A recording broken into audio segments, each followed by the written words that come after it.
10, 9, 8, 7, 6, 5, 4, 3, 2, 1, 0. Look at what in my opinion, one of the best goalkeepers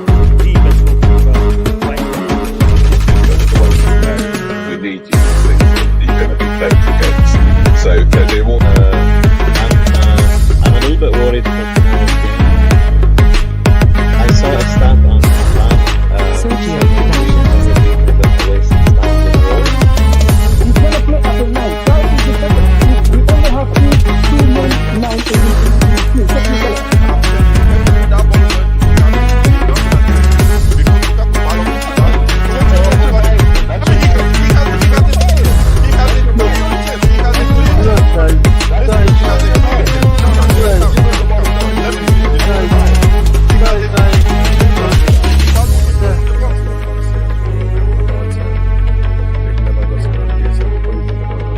I know people have gone on about if we lose the cup, it could be a bit of a situation. I hope to God it Sergio doesn't. Productions.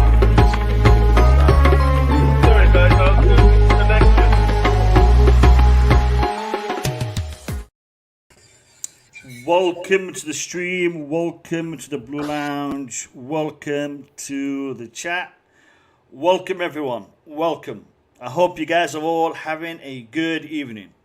I hope you guys are having a fantastic evening. You're expecting me to come out here and be negative. You're expecting me to come out here with my head down, upset, unhappy. Do you know what? I've seen enough of that. I have seen enough of that. Wherever I've looked, everyone is negative. Everyone is unhappy. Everyone is ruling Chelsea out of the title race. Everyone. And do you know who's starting it? Your own so-called fans. Your own Chelsea fans, your own supporters are all giving up. Are all washing their hands with soap, with all kinds of, I don't know, hand lotions, whatever. They're all washing their hands of Chelsea. They're all washing their hands of Tuchel. They're all washing their hands of this title race. Everyone. Well, I'm not. I am not giving up. I am not giving up. I am not giving up on my players. I am not giving up on my team. I'm not giving up on my manager. Not when they need my support the most. Not when they need the fan base the most. I'm not giving up on them.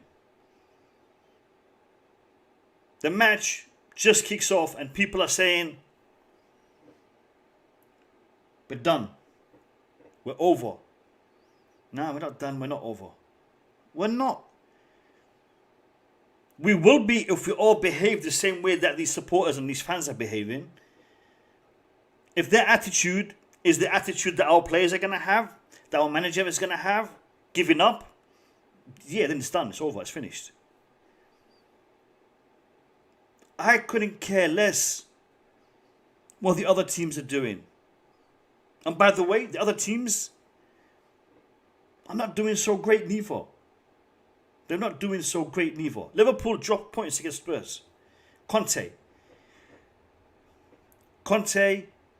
Spurs drew 2-2 with Liverpool a few minutes ago. Liverpool, the team that doesn't drop points, by the way. Man City, the team that doesn't drop points. They'll drop points. They will drop points.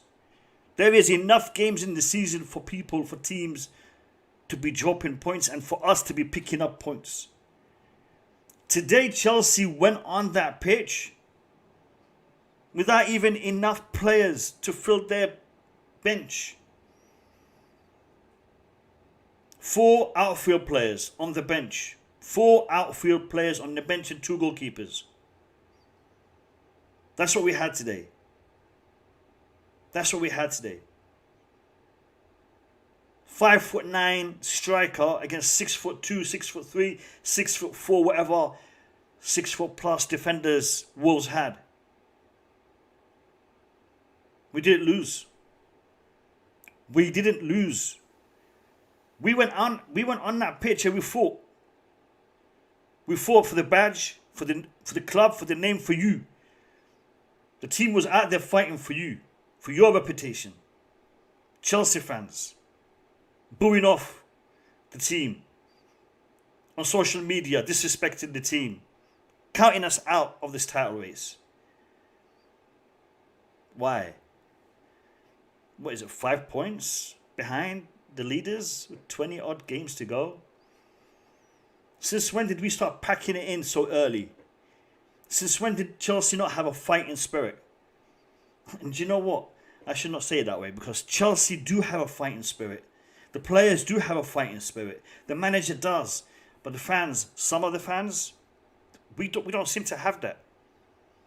Did you guys see the interview after the game with Rudiger and with Tuchel? Did you hear what Rudiger was saying? Regardless of the fact that half of his teammates are isolating, he believes we should have won that game. And he's disappointed that we did not win that game. That's the fighting spirit that we need to have, that we should have, that unfortunately I'm not seeing from the fan base. Maybe I'm not looking hard enough. But you know what? There is some names out there, some big names out there that are shiny, that are always in your view, in your vision. And they're all packing it in. They're all giving up. You are the fans. You got to speak up. On their channels, on their streams, on their Twitter accounts, when they disrespect your club, say something. Don't just take it in and say, yeah. Because he's got 100,000 subscribers, he's got to be right, innit? No. You are the fan. You are the supporter. You have a voice, use it. I'm angry. And I'm not angry at the performance. I'm not angry at the result. I'm not. I'm angry at the fan base. And I'm sorry if I'm upsetting people. If people are watching this and they're getting upset by what I'm saying. But you know what? I don't really care about the people who are getting upset. I care about my team. Because that team represents me, represents you. Even those people who are disrespecting the team, they'll be celebrating if we win something. They're quick to criticize, but they're also the first ones to take the congratulations when we win something. I'm sorry for starting the stream in this way. I didn't want to upset you guys, because I know what you guys are all about. You guys here on my chat, you guys here on my panel, you know what I'm about, and I know what you're about. We're about Chelsea. We're about the club that we love. Big up to Thomas Tuchel. Big up to our players for taking that pitch and for fighting and representing us with honour today. Big up to them. I wish the result was different, but they gave it all they can. The conditions that they played that game under, other teams would not have even turned up. They would not have even turned up. We put a request to have the game postponed. It wasn't accepted, even though they accepted requests from other teams for lesser situations, but they didn't accept it for Chelsea. We went on that pitch, we played, and we continue to keep fighting and representing the badge with honour. Big up to Tuchel, big up to the boys. Big up to you guys in the chat. I'm sorry I didn't go through the chat and acknowledge every one of you, but big up to each and every one of you. Big up to my panel. I'll start from the top. Mo, welcome to the stream. How you doing, my brother? I'm good, Mo. Thank you for having us. And big up to Eric Blue, Denise, and Bobby. How are you guys doing? I hope everyone is okay, safe, and their family are doing okay as well. And Thank you, everyone on brother. the chat, Big up. big up, and I hope you guys are keeping safe and your family are doing good as well. Big up, MDT. Thank you. Thank you for your best wishes. Thank you. Eric Blue, I'm not sure if your mic is working. If it is, let me hear your voice. Welcome. Hopefully.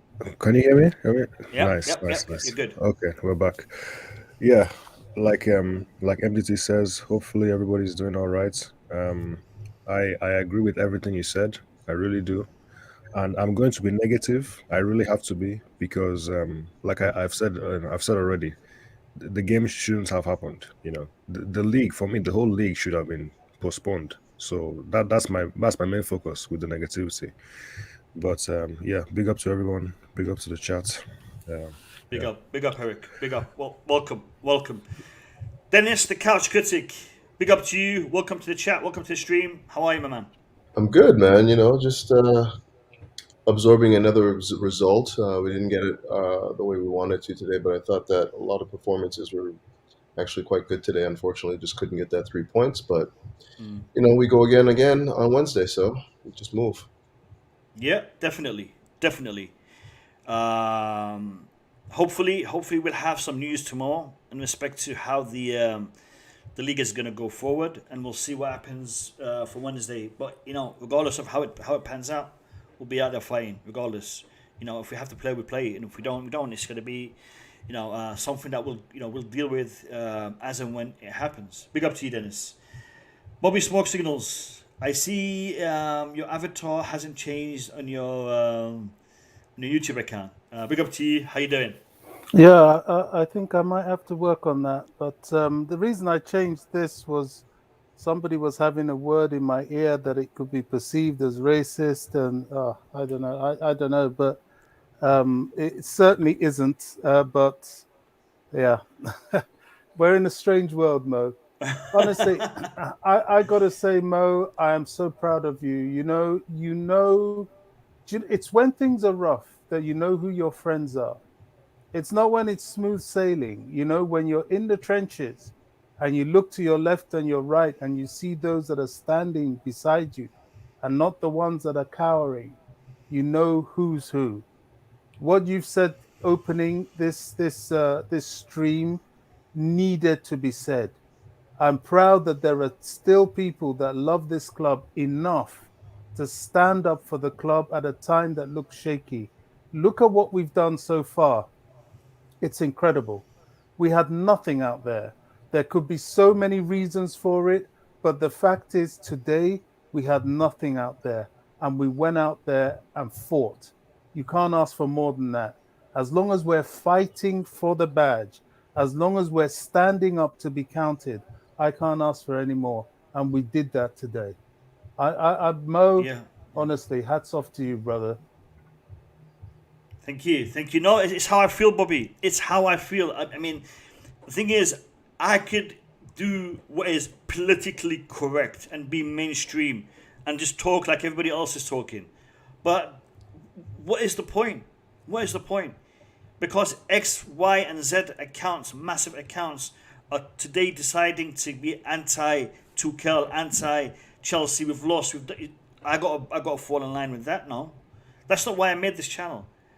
I made this channel to have a voice because I've seen these accounts making mistakes, making errors. And these errors are being reflected upon us, the fans. I didn't have a voice. I did not have a voice. Therefore, I made this channel. Therefore, I asked you guys to support me. And you guys have done that. You have supported me. And today we have a platform, a small platform, but a platform. And each one of you on the panel, in the chat, taking part in these discussions, your voice is being heard. Your voice... Listen, you guys have no idea who watches these channels and who watches these streams.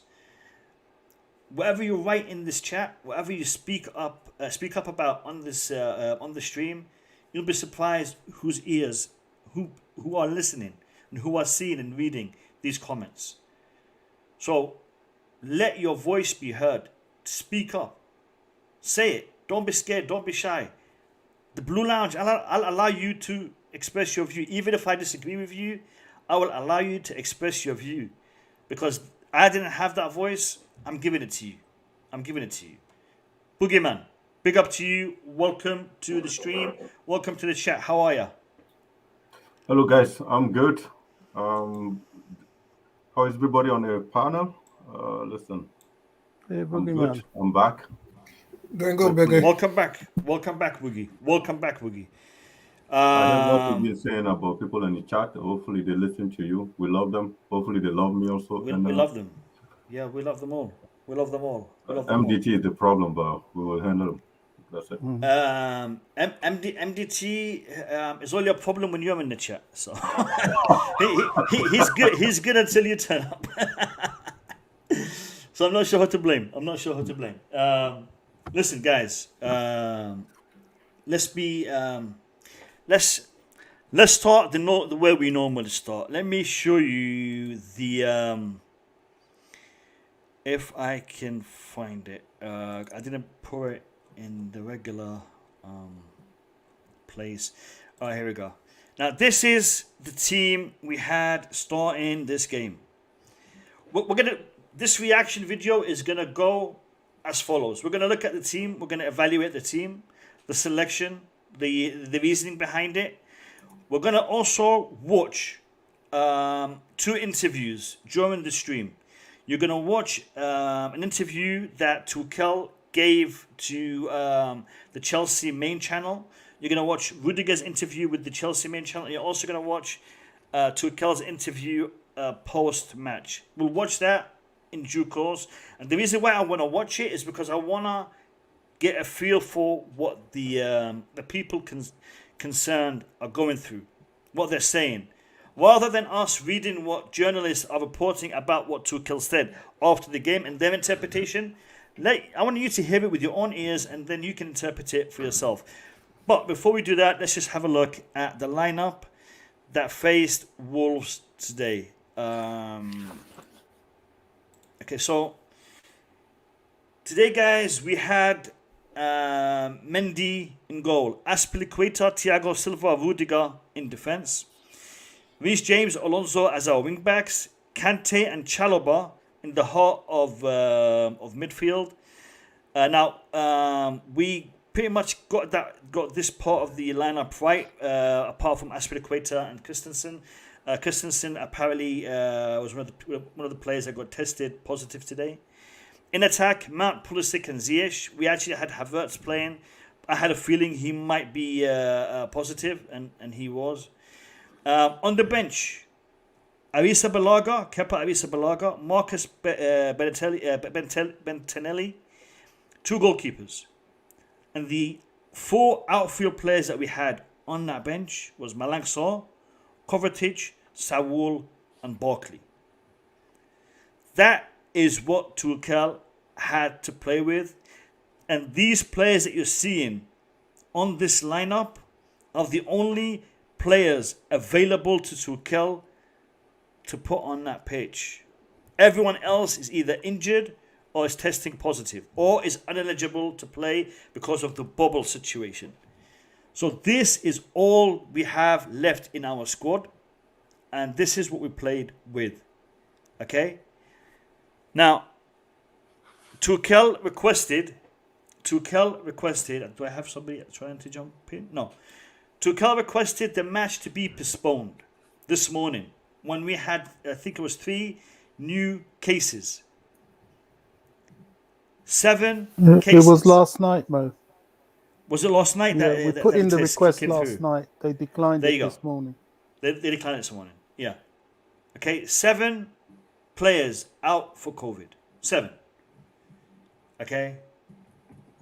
Now, I'm not sure if the other clubs that have had their request authorized have had 8, 9, 10, 11. Or maybe they had 6, 5, 4. I don't know how many they had, but 7 is a big number as far as I'm concerned. 7 players out.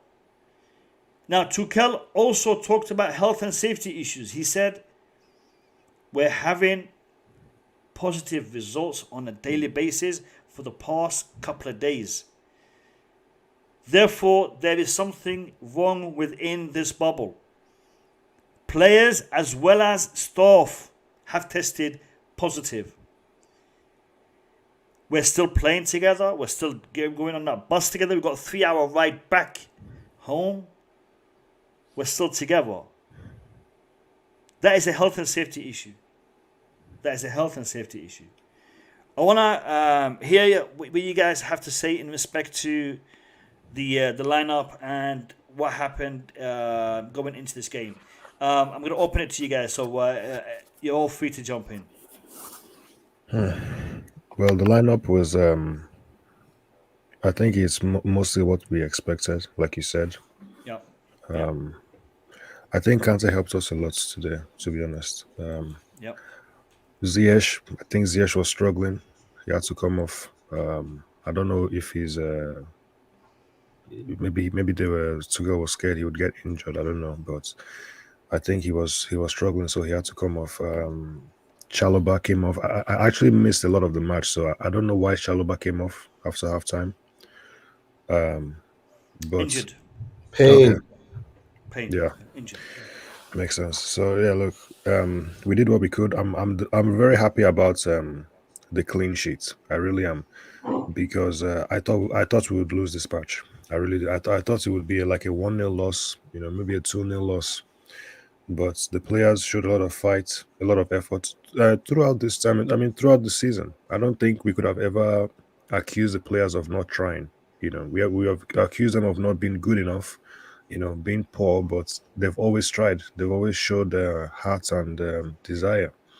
And that is the least you expect. Maybe some individuals have not, from time to time, but in general, the team has played like they're trying to, they've played for the badge. They've played because they know that they have to, they have to play in a way that the fans will be, proud of the team that is out there. So it's easy to be negative with the performances, but I want to focus on the positives, which is, players are coming back. We saw Kante. I don't know why. I'm not sure why Kovačić came in. I assumed he was still not available because of. I think Ziyech was feeling pain. Yeah. This is what I gathered from what Tuchel said after the game. Ziyech was feeling pain, and he wanted to replace him, and I think he went for Kovačić ahead of Barkley for whatever reason. But yeah. But Kovačić had the virus, didn't he? Not too long ago, so I'm not sure how that works exactly. He's finished his isolation. And Okay. He's had 1 day training. And so has Kante. So Yeah. So was that like a 3-day scenario? How long was he out for? Do you know? 10 days. 10 days. So it Kovacic, was 10 days. okay. Well, okay. So he's been out for 10 days. I didn't even realize 10 days had gone by. So that is a huge positive for us. Obviously, he's not up to speed, but the fact that he's we can just see him on the pitch is a very big deal. Kante as well is huge. So I think we're coming back. We're getting our best players back. So that's what I'm going to focus on with the team. I'm very happy with the desire that they showed, even though there are a lot of things that can be improved. But the negative has to be the players are struggling, and like you said, it seems as if people keep treating Chelsea unfairly. They don't treat us the way other teams are treated, and we keep getting the short end of the stick. I don't know what it is exactly, but yeah, I don't. Let me ask this question. I'm going to ask it. Probably get slated for it, but I'm going to ask it. Today, Liverpool get Mane, Salah, Jota, Firmino, all tested positive. Do they play? Will they be forced to play? I'm not going to talk about Van Dijk and No, just those four guys. Just for those four, because we are in that situation right now.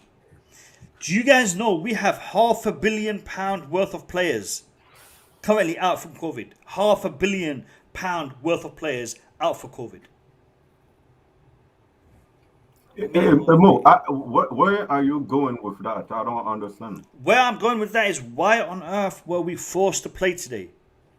Why were we forced? Why were we forced? Why did they not accept the request that Tuchel put in? Why? The FA should never accept those requests.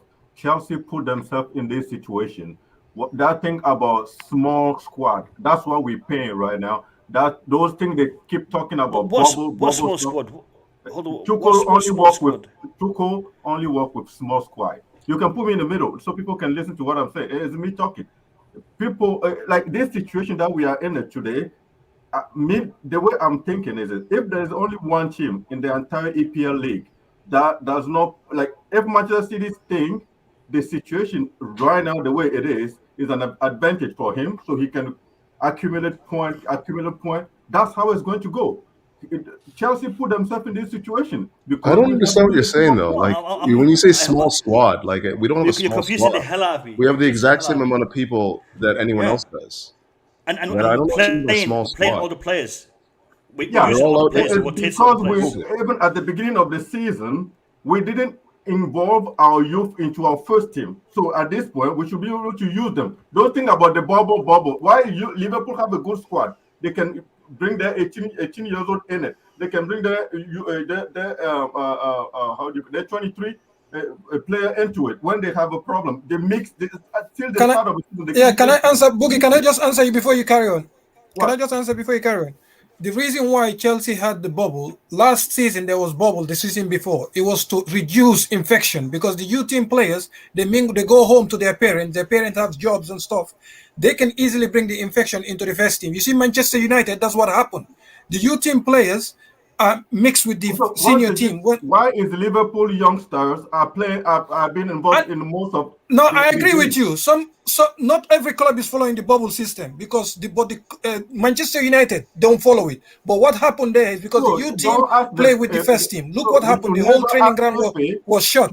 I agree with you. But it's for health and safety. That's why Chelsea did it. Good. Chelsea have made a decision. They have to stand by it and they have to pay for it. This is how it goes.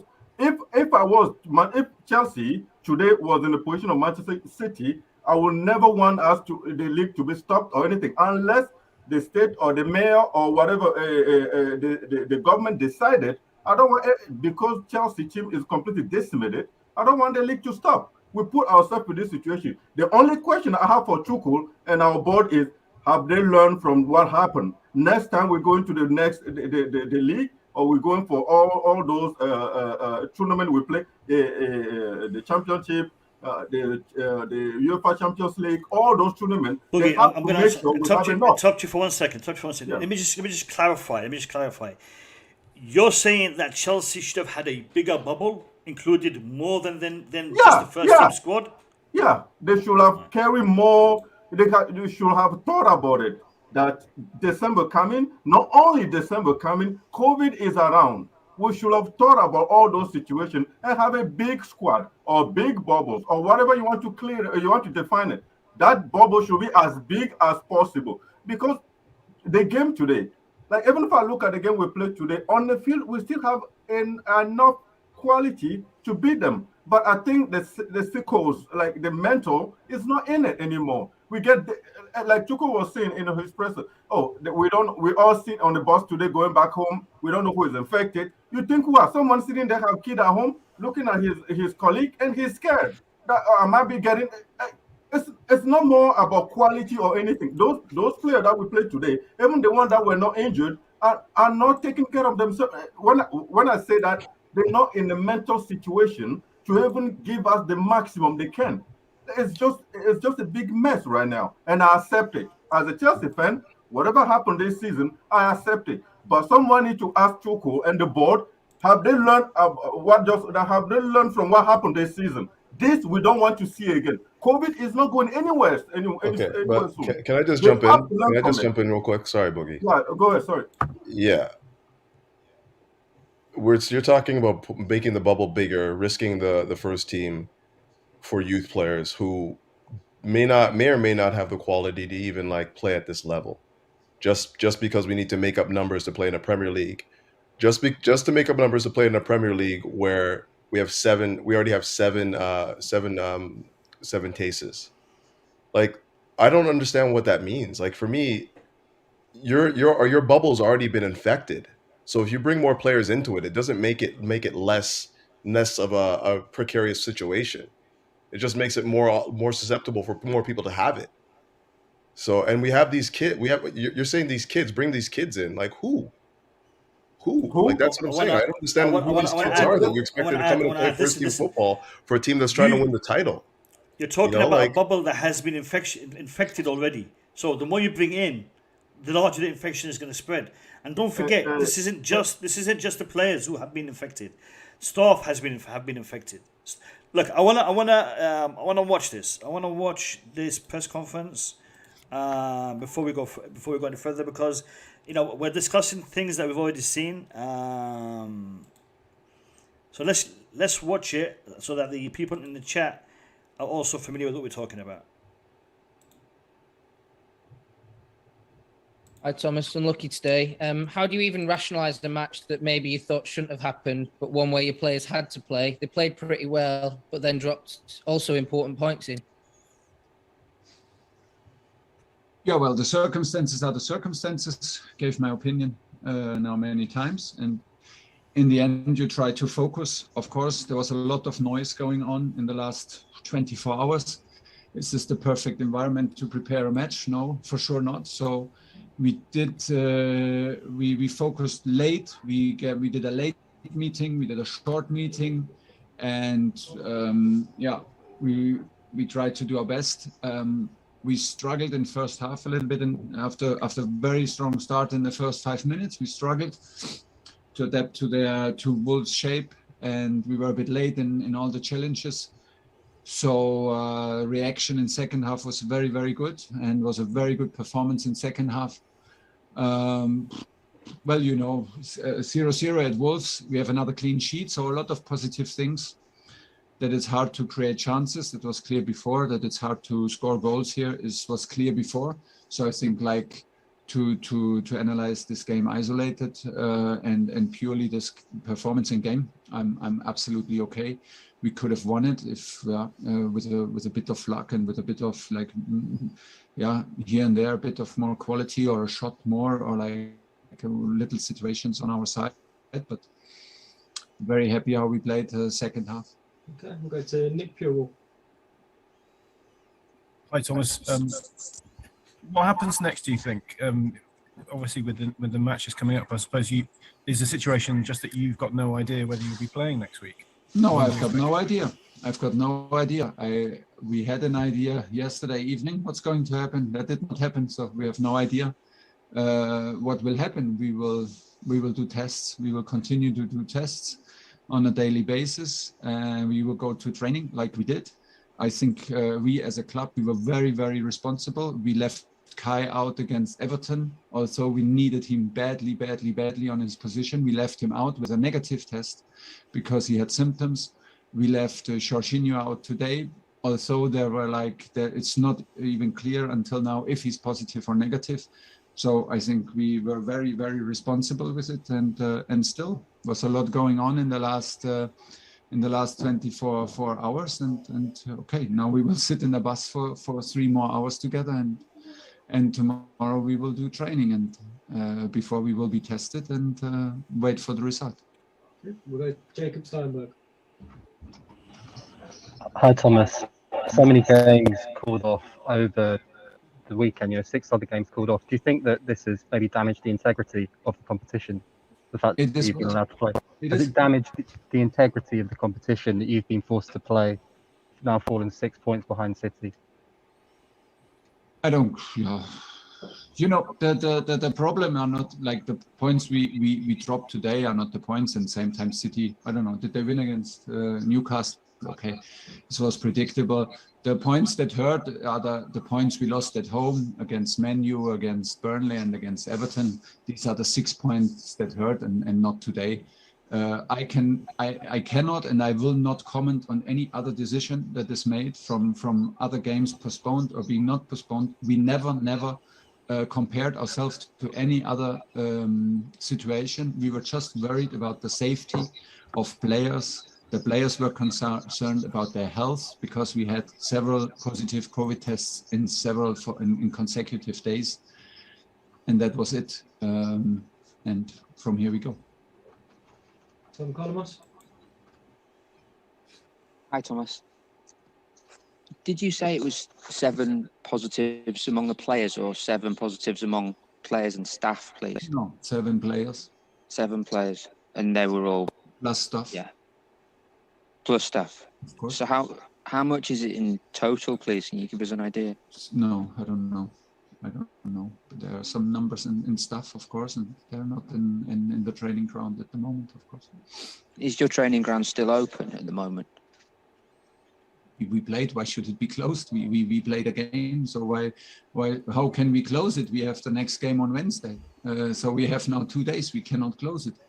How should this happen? That we send everybody home and arrive for the next game without training? And this is no. I mean, the decisions is the decisions, and then I understand everybody when they say, yeah, look, they have still 14 players. But if you look a bit more into detail, and you check out who the 14 players is, you see Trevor Chalobah with 2 training sessions. You see Mateo Kovačić 1 training session. You see N'Golo Kante 1 training session. We were put in a huge risk of health and safety to the players, also physically, not only from COVID but also from COVID. So this was the decision, and of course that's it. I mean, I'm not sure if I catch it, and hopefully I will not catch it. If I will do like sports on the very next day when I have to isolate for 10 days. We put Kova into a Premier League match after second day after a COVID infection. Okay, so if you count this as 14 valuable players to play to play Premier League, toughest league in the world on the level that it needs. Okay, so it's like this. Okay, final question, Adam Newsom. Can I just check what the injuries to Trevor and Hakim Ziyech also looked to be in pain when he came off? Are you concerned about maybe not even having those two now for Brentford? Yeah, well, this would be funny. I mean, this is what I mean. I mean, we run into, we can survive a game, but we will pay the price. At some point, we will pay the price, is for sure. Maybe we already do it. With all our midfielders and Trevor. Hopefully it's just painful. In the moment it's very painful, and we still have hopes that it's not serious, but we need to wait for further examination. And for Hakim, I don't think it's bad. I think he got hit and like on his nerve. It feels like on the calf. I think it was like tight, so he was limping. We had to take him off, of course. Okay, we'll leave it there.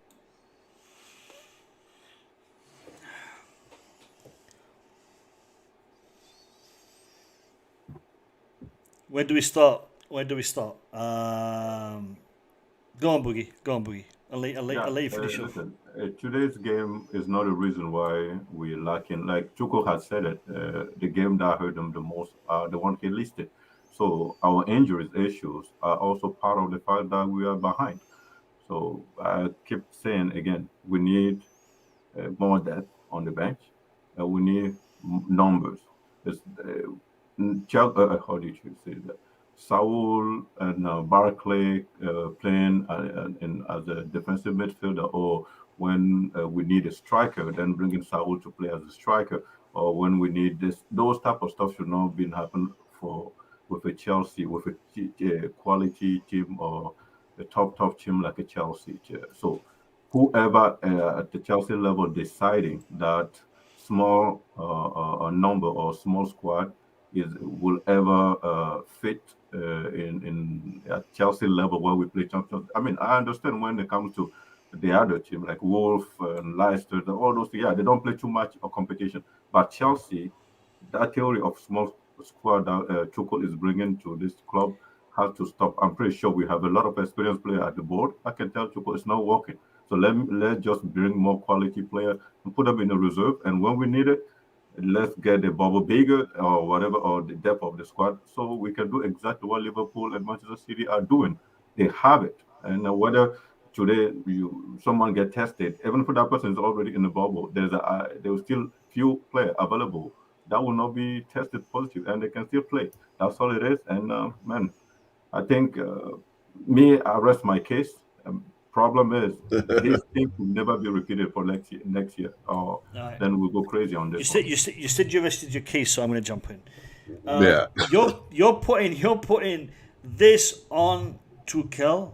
The fact that we have 7 players testing with COVID is on Tuchel, because he doesn't have a squad that is big enough, even though we are limited in a set amount of players that could be eligible. There is a bubble system. There is a lot of factors here, Boogie. There's a lot of factors here. I think if you look at the other squads, they don't have the kind of depth that we have. Therefore, they can rotate some of these players that they have, because some of their actual squad members are players from their B team.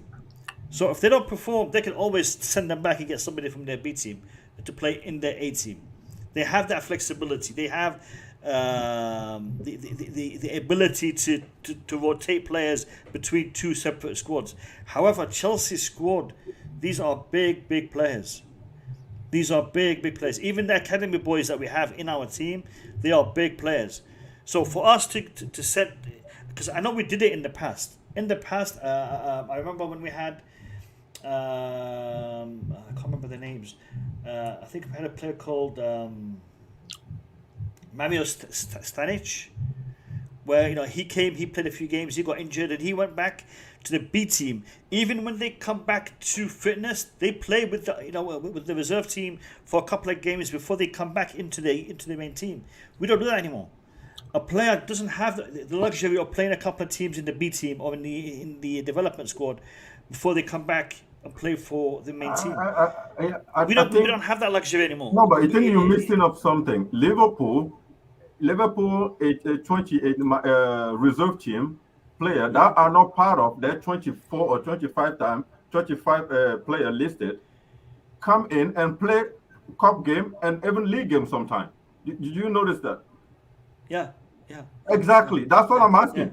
Yeah. Okay, let me ask you this. Does Liverpool rotate as much as Chelsea do? Does Liverpool use their squad, their depth as much as Chelsea do? Tell me the last time you saw Liverpool play without Salah, Mane, and Jota. It's different. It's different. When did they play without what's their defenders? Van Dijk and what's the other guy? Trent. Van Dijk, Trent, Mane, Salah, Jota. They have at least 7 players who don't get out of the team. I'm trying to figure out. Sorry, Mo, I don't want to interrupt, but who are the players that Liverpool are playing that you're saying aren't in their 25-man squad? Like, what guys? Do you know any names? Because I'm trying to look at their team list right now. I don't see anyone that's not in their 25. I think there's 20. They played a youth player. I can't remember. What's his name? Which game they played last time? Listen, I don't know the name, but I can guarantee you that it was on the Sky Sport that it was pointed out that Liverpool was one of the game. I think the third. No, Boogie is against AC Milan. They play, I think, 5 or 6 youth players. His name is. And also today they play. Yeah, today they play one against Tottenham. What's his name? Midfield. So my point is this. I'm not trying to Motsin or something like that. Yeah, Motsin. I'm not trying to create. I'm not trying to blame Tuchel. You say I'm not blaming Tuchel. What I'm trying to say is this: the small team principle that Tuchel brought into the team is for a reason. That's his experience from France or whatever. But Boogie, that's not only Tuchel. Even Antonio Conte did that. Some managers don't like a big squad because it creates problem. That's the thing. They want 20 man, 23, 20. Yeah. I understand it, but my point is this: we are in the COVID time. Not only the fact that injuries is a problem, we are in the COVID time. So that principle should be banned. Like, for some reason, Tuchel need to manage to adapt to it. Because what we saw this season, of course, someone will tell me, what are the chances to have a 6 of our first 5 midfielder get injured? Yeah, there's a chance. As small as it happens. Based on the previous seasons, it's a reasonable chance.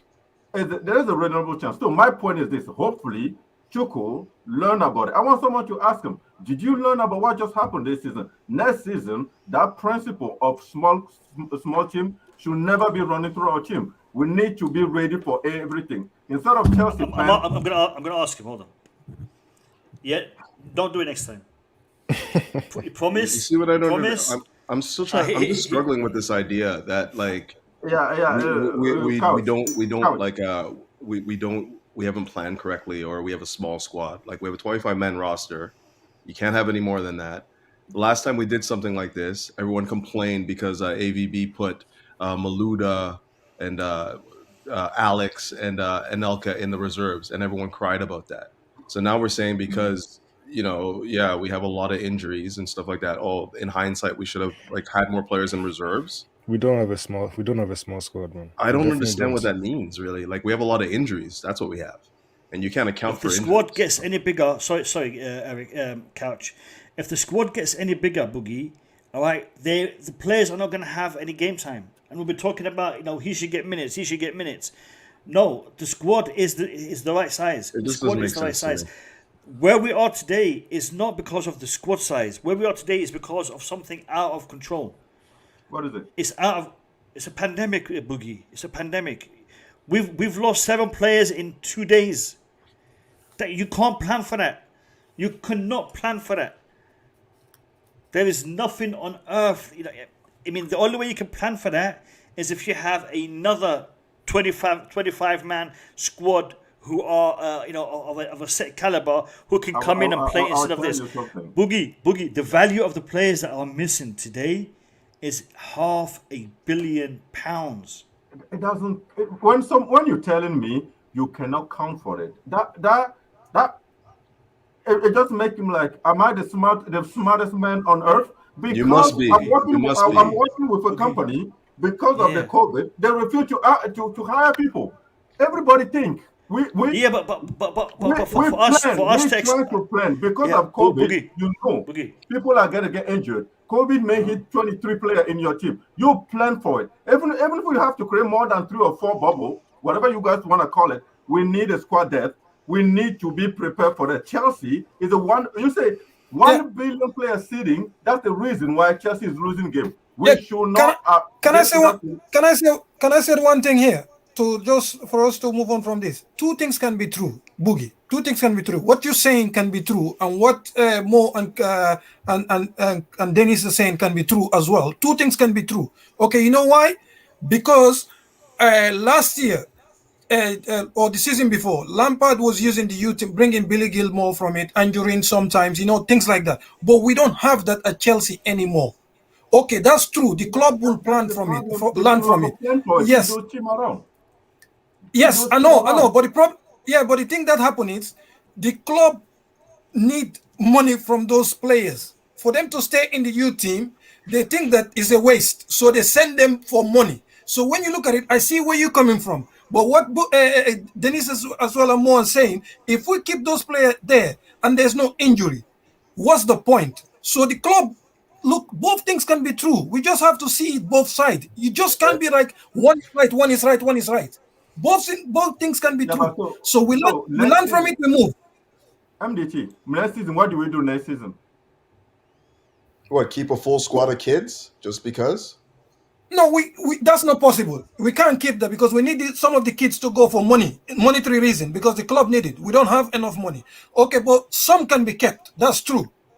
But the thing is, this have to be looked into because the beginning. Okay. Oh my God, this is a silly debate. No, I mean the beginning of the season, nobody can predict this. To open your mind and understand that's something. No, else. what you say we should have a bigger squad, but the squad is 25 men. The squad is 25 men. We already have 25 men on the squad. So you're saying keep some kids back and expect them to come play first team football in the interest of COVID, right? Is that what you're saying? No, keep the kids, 17-year-olds. We got a lot of injuries. Right? We lost the game against Manchester, Burnley. Oh, if you list them, the reason we have a 25-man squad. It's no bigger than 25. Injuries, and you can't get bigger than 25 in the middle. Forget about COVID 1 second.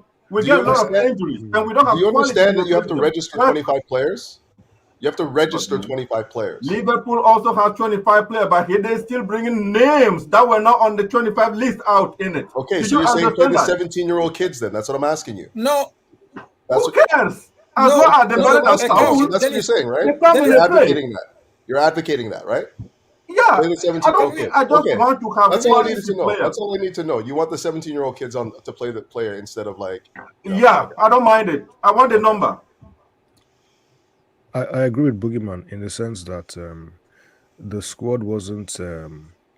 We didn't prepare for this kind of situation in the best way. I think that's fair to say, because the squad composition isn't the best. Yes, you can say you can't create. You cannot. Nobody can plan for such a difficult situation. But if the squad was different, we would have been able to cope better, in my opinion.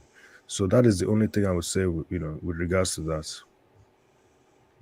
Okay, so what would you do? If you guys remember, when Lampard was here. One second more. Look, the point that Boogie is trying to make is a valid one. It's a fair one. But how do you accommodate for it? You see, what you're saying is play some players in the development squad with the first team, give them some game time, give them some experience. It will achieve two things. One, it will help in their development, and two, it will enable you to bring in these players to bolster your team in these situations. That's what you're saying, correct, Boogie? All right. The issue I have with this is our squad, the current core players that we have today. It is a big enough squad. It is a strong enough squad for us to fill those gaps within our team, to rotate within our team under normal circumstances. Therefore, it's difficult for us to accommodate for these youngsters under normal circumstances. Where we are today is not normal circumstances, and thus we are in trouble. That's what I'm trying to say. Yeah, I understand. I understand your point. I understand. Even if we take the COVID factor just a little bit outside of it, when we have 6 or 7 injuries. No, let's just say 5. 4. Our main 4 deep player, we all at one time were all injured. Were all injured. Even Jorginho and the Loftus-Cheek, we just learned that they were playing they're doing injection or something. Or they having pain on their back. They played. Loftus-Cheek also was having some pain. And he kept playing. My point is this: we can say those situations cannot happen or are rare or they not happen every season. But the fact is, it happened this season. And not only that, there's a COVID situation that even if the player was fit, was not even injured, the COVID will take that player out of the team for 10 days. So my point is, maybe we didn't put the COVID factor in it. So what do we do for next season?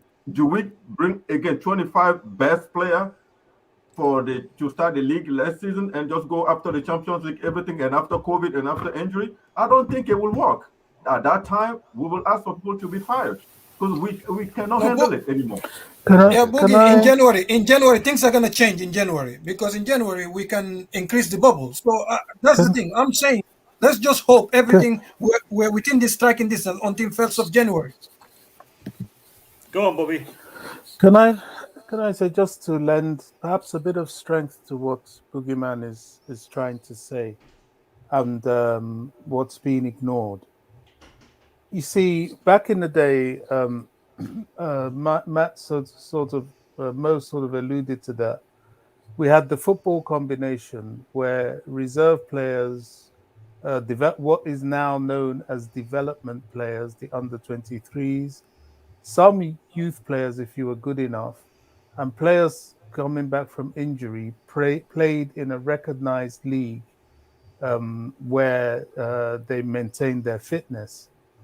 Because of the new development league, which is the under-23s, the football combination has been scrapped. And many of the current players, because a lot of them come from a different football culture, they are unhappy to be listed with the under-23s and to play in the quota for overage players that exists in that development squad. Now, the mistake Chelsea has made is twofold. And I call it a mistake because I believe for a manager that's only been here less than a year, Tuchel is the one manager Chelsea have ever had that deserves time. He needs time to eventually build his squad.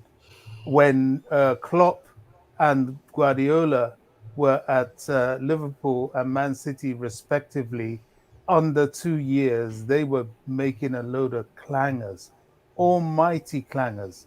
They were getting their ass kicked left, right, and center. So let's not bring Tuchel into the equation here. There has been a collective problem, and it comes mainly from the board. And if you want to really go there, the football director. Let's go there. So, okay, what we should have done is one, the bubble that we have made with the development squad. After the initial pandemic of the 2020 season, coming into this season where testing had been increased, I don't personally think it was that necessary. So there could be freedom of a freer flow of movement of players from that group to train with the first team and play with the first team. And most of them will be able to play in the Premier League, even though they are outside the registered number of players in the league. That's one. The second mistake we've made is what I call absolute insanity. Mo says it's for money. Well, there's money and there's money. I'm not sure Chelsea is as broke as that at all. Yes, we want to make money, but I think you need to make money wisely. There is no team in Europe, no top team in Europe that offloads the best of their academy graduates at the same rate at which Chelsea does. What we do is insanity, absolute insanity and stupidity. And as such, what we have in our squad is a load of players that are dead wood. Your Barclays, your Malang Sarrs, your Saul Niguez's. These people are basically not good enough to be there. And there's this misconception that if you are part of the Chelsea squad, you're not going to have game time. That is a complete lie. You don't have to start playing games at the beginning of a season to have game time. Man City don't do it. Liverpool don't do it. Man United don't do it. Many of their players, you're starting to see them come out now. And this is what Chelsea should have done. And this is what we have to learn from going on to the next season. Definitely, your likes of Gallagher must come back. I would like to see the likes of Malang Sarr coming back. Your best come back to be part of the squad, not the dregs. And the people that are not good enough should not be given squad numbers if you can't offload them. It's as simple as that. That's where the error was. Now, in terms of the whole COVID pandemic, Mo's right. You can't really plan for this added situation. And in it comes the bias of the FA against Chelsea. Because in terms of health and safety and the well-being of the players, Chelsea had a cast iron case last night to get this game postponed. And any other top club would have done the same, would have had that granted to them. Tottenham played with a rested team. You could see it, although they were not quite good enough to beat Liverpool, but they were rested, they were fresh, they were ready to go. Liverpool haven't had injury problems. And I just hope that come Monday, the insanity that's going on now in the Premier League is put to a stop and we have some sort of break because of the reality of the current pandemic situation, the positive testing, the regulation for isolation, and the fact it doesn't matter whether, yesterday we were having this conversation and there was somebody talking about it's not as severe as the last time. No, that's irrelevant. What is relevant is that you've got to isolate, and the workforce is depleted because of that. If it was like something that, okay, you shake it off after 2 or 3 days, lots of players will be able to play, but they're off for a considerable period of time, and we're playing with injured or players that are not really fit to return from injury. So the FA takes a large chunk for this situation. They need to stop the EPL now and give us a break for everybody to reset and maintain the integrity of the competition. Because I tell you what happened with the Leeds Arsenal game was a complete farce. A complete farce. And any Arsenal fan beating his chest that they beat Leeds 4-1. They didn't play Leeds. They played Leeds under 17. Right. It's Exactly. a disgrace. Bobby, can I come in on that? Because what you're advocating right now, this idea of having a bigger squad and playing these youth kids in these games, is exactly the same thing what I'm talking about. It doesn't change it's the not having a situation. bigger squad. It's having access to your system, your academy, your Right. under 23s. So you're basically saying the bubble needed to be bigger. Certainly, as far they as can the do more under than one bubble. 23s is concerned, it needs to be bigger. Yes. Okay. I'm of the opinion that there's a lot of things going at work here. We're saying that we didn't have. I feel like there's a lot of convoluted discussion right now. We didn't have a big enough squad was one argument. Then we said we have youth players that can't play. Then we Coach, said that. Sorry Just to let me finish. interrupt you. I just want to get this one point out because I think there's a lot of things that Chelsea do right now that can be questioned, but it's been their way of playing football or designing the football club for years now. Our youth kids are always tested maybe two leagues above where they actually are their age group. So the 17s usually play with the 19s, the 19s play with the under 23s, and the ones that are just below the Premier League level go and on loan to get the highest education they can. That's been the paradigm, the structure of the club for as long as I can remember, at least the last 10 years. That's how we've been able to produce all these players the last little while because they're tested at a higher level. We don't stunt their growth by keeping them playing at a level at the under 17s when they can play higher than that. We always challenge them to play further.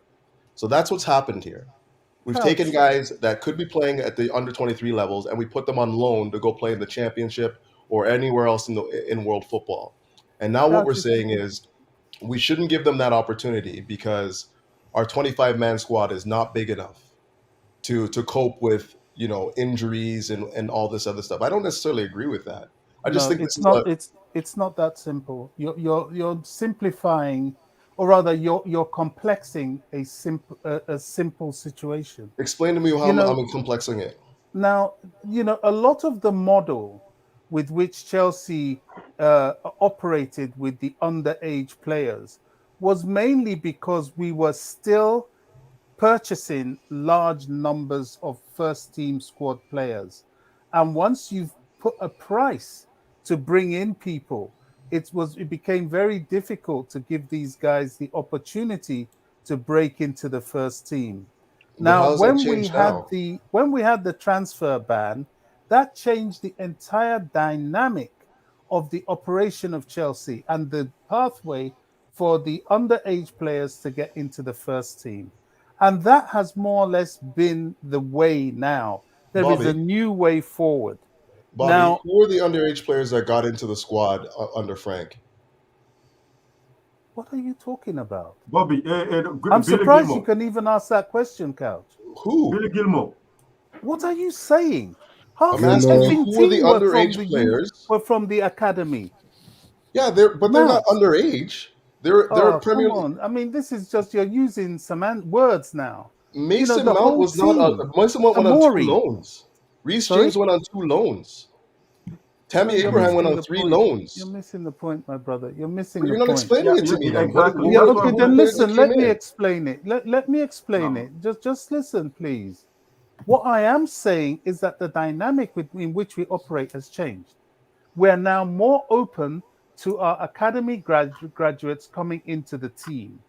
Billy Gilmore last season got quite a considerable number of games, considering he was 19, and he really was just there as an apprentice.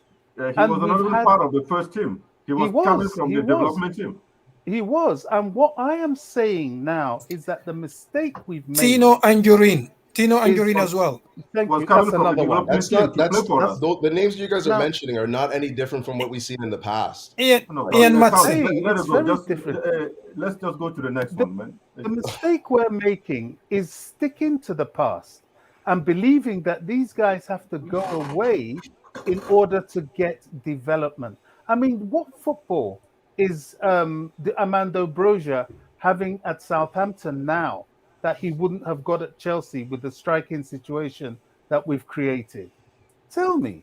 I mean, what we've done is that we've padded out the squad with a number of players, not all of them, but a number of players that are not good enough, really. And we've sent away the youth players, the academy graduates that could have been there and certainly be sustaining the team better than the players we have now. Now, that's just a lesson to be learned. There's always one learning. Of them wanted to stay. Armando Broja wanted to stay. He didn't want to go on loan. But when he signed the 5 years, they sent him on loan. So when Coach said which kid would like to stay at Chelsea, looking at the amount of money. Don't put words in my mouth, please. That's not what I said at all. Listen. That's not what I said at all. Let me say something. All these players that we're talking about, they were not sent out on loan. Some requested to go out on loan, and some were sent out. Some were requested to go out on loan, and some were sent out on loan. There is a difference between people saying that these players were being sent out on loan, and some were requesting. Gilmore, Tuchel wanted him to stay in the squad, but he wanted to leave. He wanted to go out on loan. And from what I understand it, so was the case for Conor Gallagher. He wanted to go out on loan. And when he was sent, conditions were drawn that he would get a certain amount of playing time when he does go to Crystal Palace before he went to Crystal Palace. So these players were going out on loan for as per their own request, because the club wants to develop him. Now, Bobby started by saying something. He said, let's talk. He said, let's not talk. And he said, no, let's talk about the director. Let's talk about the leadership of the club. These decisions were not made by Tuchel alone. Some of these decisions were not even his decisions. Some of these decisions were made for him. The squad he has is a squad that was given to him. Some of these players that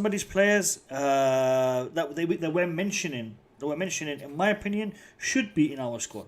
Some of the players that are in our squad should have been pushed out on loan. I would much rather have Gallagher in the team than Ross Barkley. I would much rather have Ampadu in the team than Malang Sarr. Okay, I would much rather have these players, but we don't have them for decisions that are not in control of our manager. Exactly. What you said is true. Let me finish. I've been sitting here listening to everyone talk. Give me a minute, please. So for us to come and try to criticize, yeah, we can criticize. Just let's criticize the right person. Let's not put the blame on Tuchel's team squad is too small. It's not his fault that Tuchel. Listen, some of these players that that are in the team, I would much rather swap them with players that are currently out on loan. Much rather. One of them is Matson. I'd rather have him in the squad than Marcos Alonso. Absolutely. I would rather have Emerson Palmieri in the squad than Marcos Alonso. I'd rather have Kennedy in the squad, but we don't have that. And that isn't Tuchel's making to a large degree. It's a sporting director, isn't it? Yeah, but I'm just saying. I'm not saying that Tuchel has made all those decisions. But if you remember one of the Tuchel press conference or interview back then, he said, when I came to the team after the Champions League and all those loaning, he has never faced this amount of player before. He has so many players, and he like to cut them in half, and he doesn't have enough time to cut them in half. This is what I've been saying this.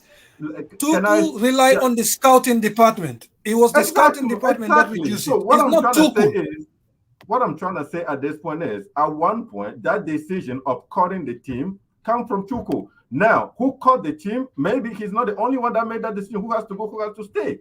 But he came in saying, I only work with 25 person, but he doesn't have enough experience, enough time with the player to know which one I want to keep. So he just said, I only need 25. So that small team mentality or principle come from Tuchel, but he had to rely on a group of people that have the experience, that know the player, who help him make those decisions. So that's all I'm saying. That's why I keep saying I accept it. He didn't know the ball made a mistake or who made a mistake, whatever it is. But for next season, something needs to change. That's all I'm saying, sis. I'm not blaming Tuchel. Let's just not put it that way. I'm not blaming Tuchel, but I think every time I heard about small team, it's always Tuchel name that come after that. Tuchel. But it's not a small team, though. I'm still trying to understand how you're blaming him for a small. It's 25 men. What he's trying to say is squad depth. Okay, squad depth. Okay, so Bobby, are you okay with having a Maluda and an Anelka in your squad depth playing in the reserves? Is that what you want? That glut of a squad? Yeah, but Couch, they're not going to play in the reserves. This is the Where are they going to play? They are going to play. For example, but they're in the reserves. Until you have an injury crisis, those names are in reserves. Am I correct? Yeah, there will be a period of time where they will not feature, of course. When you start off in the season, there's not everybody in your squad is going to play. And look at how it panned out with the left wing-back situation. Chilwell didn't start at the beginning of the season. And even when he was fit, he had to spend some time on the bench before he came and took over from from Alonso. Right. And this is where you have competition. When you have squad depth, they put pressure on the first team to perform. And if anybody drops form, as they will and they do, then they step in. And if it takes the season to get to December before they step in, so be it. But Man City do it. I'm trying to understand how that hasn't been the case. Like you're saying we don't have squad depth. We have a 25-man roster. You're saying you want guys in reserves. By the term depth, I'm talking of quality. This quality. Okay, so you're saying depth means quality. It means so we don't quality. have the quality of depth right now. Exactly. We don't because we've let go of so many of these academy graduates that could have provided that sure, depth. if that's how you see it, that's fine. But I'm trying to see. I'm going to question this depth thing. Okay. We have Alonso, who you said played well in the beginning of the season and came in, goes rivaling Chilwell. And we have Chilwell at left wing back. On the right side, we have Reece James and our club captain. In defense, we have Malangsar, who you claim to think that you want in the squad all the time still. He's still a useful player. We have Rudiger. We have Silva. We have Chalobah. We have Christensen.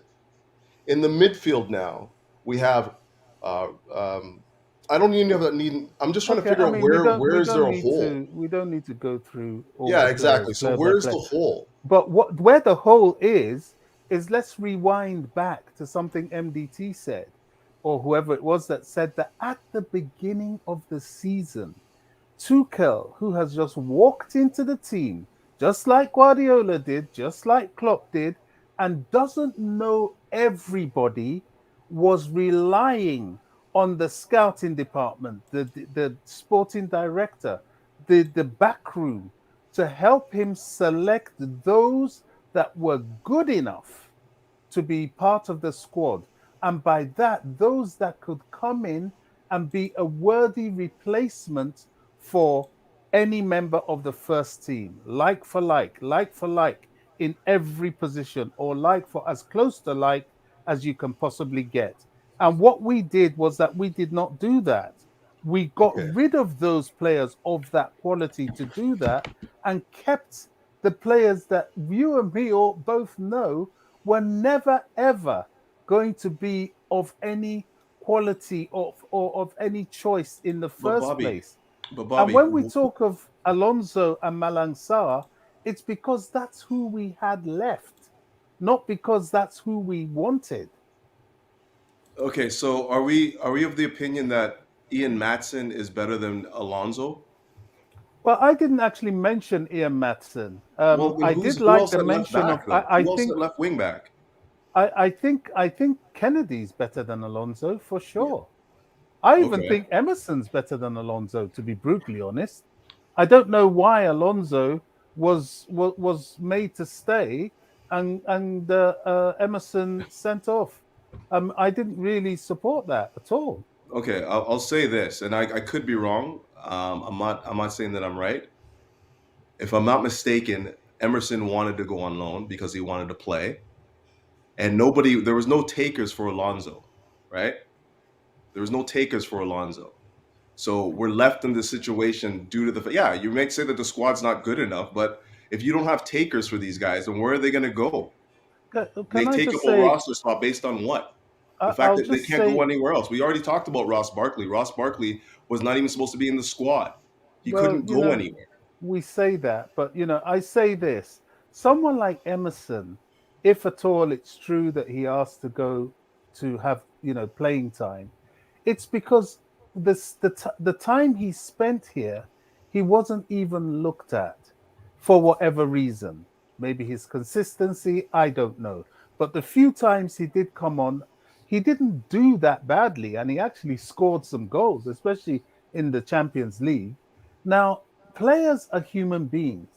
If when you're picking your squad, your final 25 for the season, you talk to him and you say, hey, look, Emerson, you didn't play last season, but this season, you're in the mix now. You're the second guy behind Chilwell. And Chilwell definitely is going to play game in, game out every game. Come in, play your quota, and if you show yourself to be better than him, the door's yours. If you embrace him, he will stay. But if you leave him out in the cold, of course he's going to want to go. Okay, and I but think Bobby- that's what happened with a number of players. He was on the team last year under Tuchel as well. Mhm. Alonso was out in the cold, did not play under Frank. When Tuchel came in, he brought in Alonso. What does that tell you? To me, it means that he thinks Alonso's better than Emerson because he didn't bring Emerson in. He brought in Alonso because Alonso gave him something that the squad lacked at that point in time. So it's not just about like who we think is better. I actually think Emerson's better as well. I think he's better getting forward. He's a better defender. But Tuchel clearly, I think you guys are missing. You guys are missing one thing about values Emerson. Alonso first, right? That's all I'm saying. Yeah, you guys are missing one thing about Emerson. Emerson might be better than Alonso, but Alonso tried to track back, but God didn't give him the speed to do it. Emerson doesn't track back. That's why the managers go for Alonso. Emerson just check it. Anytime he goes forward, he doesn't even come. He doesn't even attempt to come back. So that's the difference. So managers will always choose Alonso, even though he's not good at it, but he tries. He just doesn't have the speed. That's all. And he's good in the air. He takes good free kicks. Regardless, Thank you not a very good much. point. Yeah. So then we're talking about So then we're also talking about the midfield. The midfield there's a glut of players in the midfield right now. Granted, there's a few injuries. I didn't see a place where Gallagher was going to come in and play in that midfield. 2 spots, 2 positions and 6 players essentially. And then you talk about Gilmore. Gilmore wanted to go on loan. Like, I'm trying to figure out where these other spots are. The only name that comes to mind for me right now is Broha. And I was of the opinion that he should have stayed as well. But if he wanted to go on loan or what, I don't know what the Couch, I circumstances have a there. question for you. For you. You can't see a place for Gallagher within this squad. Had we have not got Saul Niguez in the team, would that statement still be true? I'm going to be honest with you. I'm going to be bang on 100% honest with you. When Gallagher played in the 6 in the preseason, he didn't look good to me. He didn't look good in that position for me. So the decision to send him on loan, whether it was his or the manager's, I didn't see enough for him to stay and play in the 6 because he wasn't going to get ahead of any of those 4 players as far as I'm concerned. I agree, but I wouldn't imagine him in that position. I think he would be further up, like where Mount is, personally. I think having Gallagher. How many players are challenging for those positions, though, Eric? I want to just respond to this point that you're making, Couch. I think Gallagher could provide an asset in the 6, in the 8, in the 10. He is a very versatile player. Now, in pre-season, did he show enough? I don't think he showed enough. Pre-season, is not what I'm gauging him on. I'm gauging him on what I've seen with Crystal Palace. I've seen his press. I've seen his determination. I've seen the way he's playing. Not on what pre-season. And that is why I'm not saying that Tuchel or the board are right or wrong on this, because I'm guessing they only seen what I've seen from Gallagher, right? They don't know any more than I do, right? Exactly. Well, they know more than you. No, they knew. That's what I'm saying. They know more than me. Therefore, they should have made that decision. Exactly. I can't. What But they decisions can. are you telling them to make? That's the question I'm asking. What decision are you telling them to make? Keep Gallagher Keep and him don't why? bring in Saul Niguez. Saul, listen, Couch. I don't want to get angry and lose I'm my not temper. angry, man. I just want to get to the bottom of this. Not with you. Not with you. With the whole situation. Not with you. You see, the thing is, Saul Niguez was scouted for 2 years, man. He was scouted for 2 years. Rough. Gallagher is one of our own players. And we don't know what he's capable of. And we bring in Saul Niguez, who we've been scouting for 2 years. Yeah. That's what I'm going to lose my cool on. Not you. The situation, man. The situation that we can't seem to understand. How good a player is. Yeah. This is Chelsea Football Club. Even keeping This is Chelsea Football Club ahead of Ampadu is insane. No, but Bobby, with the Ampadu one, Tuchel wanted to use him in the preseason, but unfortunately, you remember he caught the disease, so he missed all the preseason. That's why I feel so sorry for him, because he didn't have time to impress him. So when there was a decision to be made, and Venezia came in for the loan, he didn't want to go, but Chelsea wanted, because he believed that if he stayed at Chelsea, he would win his place back. But the scouting department made a decision to say it would be better off for him to go outside. So technically, this loan have worked out for him, just like Chalobah went to Le Havre. So Ampadu might come next season. He will be the next Chalobah, and Ampadu can play that Rudiger position. So he can play in the middle as well, in the back, and he can play in midfield. So we have a player that can. So I think people will learn. For me, it's not Tuchel, has nothing to do with this. For me, this is the scouting department. It's the scouting department, because the scouting department is the one that gives the new manager, the file of each player, what they think the player's growth will be, and things like that. Because he didn't have the time to check 40-something player. Okay, for me, Ampadu was the mistake. There's a couple mistakes. The first one Scott was McLaughlin is the problem here. he is a big problem. I'll concede that 100%, because we've seen it over the years now. The scouting has been poor. But the two things that I will concede is, number one, with regards to who was it, Malang Sarr, or even not even Malang Sarr. I'm not even going to go there. With regards to who's the guy in the midfield? Saul Niguez. Barkley? There's no reason why he should have been in the squad.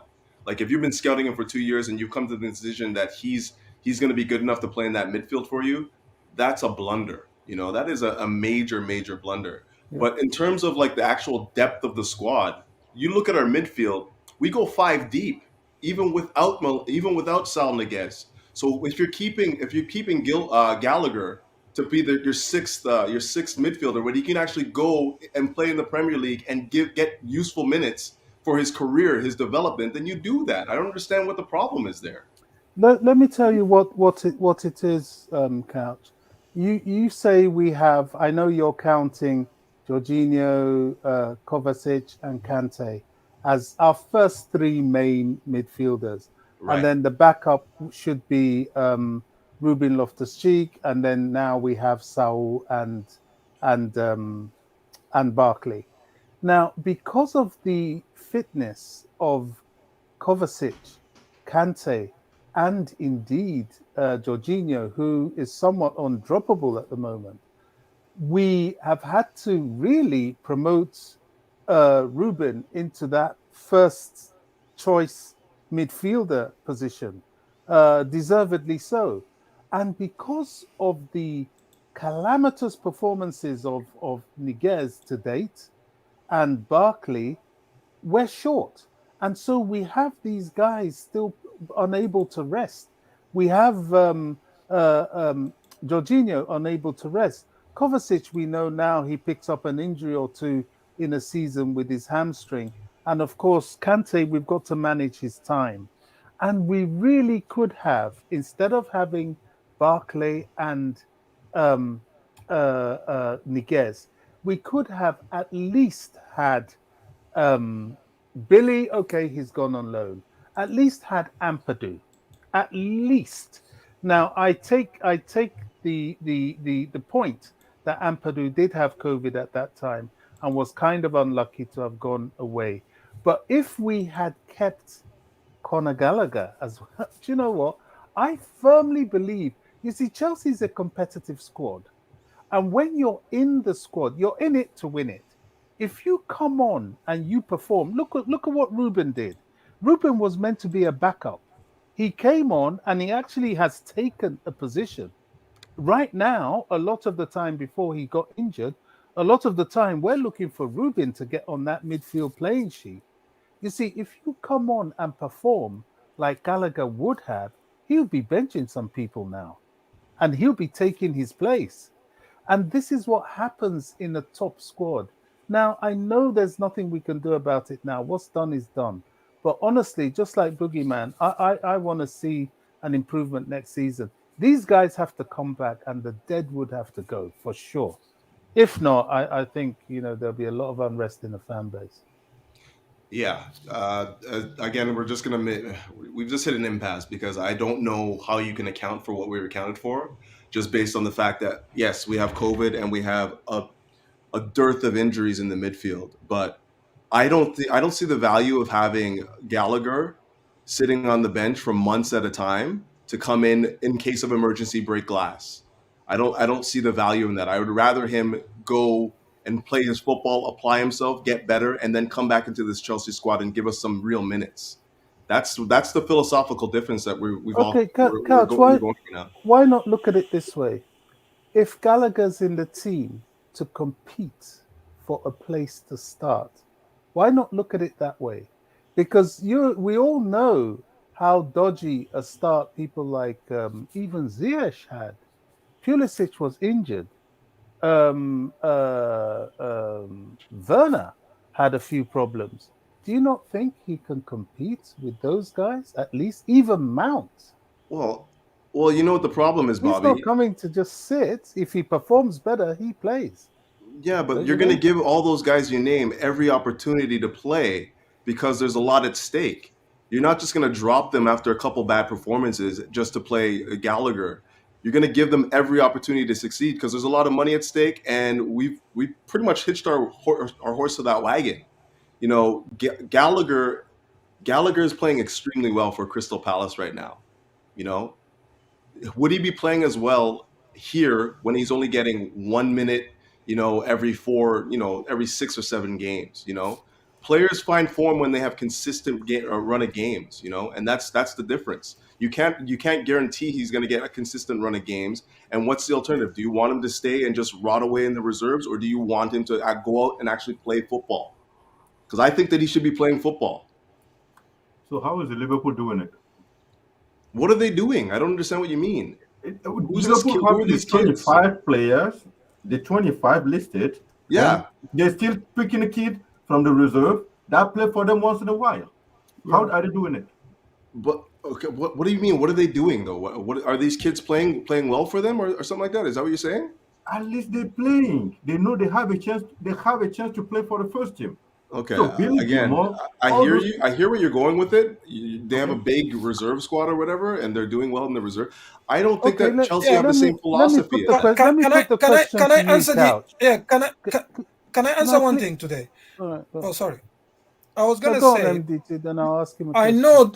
We're talking about making the bubble big, just like this. Manchester United, their first team and reserve team, they're together. Guess what? When COVID hit both teams, and right now they shut their training facility. So sometimes it just doesn't. You don't know what's gonna happen.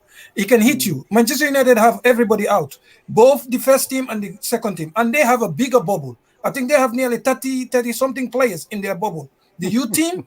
About 10 players in the youth team and their 25-man squad. But it hits everybody. You see, they've not played for 2-3 weeks, 2-3 games now because they struggle. So sometimes it doesn't matter how many people you get in. That's what Chelsea was trying to avoid, because That's the youth exactly team what I said players earlier. might not be that disciplined. They might not be that disciplined because they're young. Okay, so that's the problem. So for me, both things can be true. So it doesn't have to be one, but we see it both sides. But we have to acknowledge that even though you make it bigger, doesn't mean that the infection cannot happen.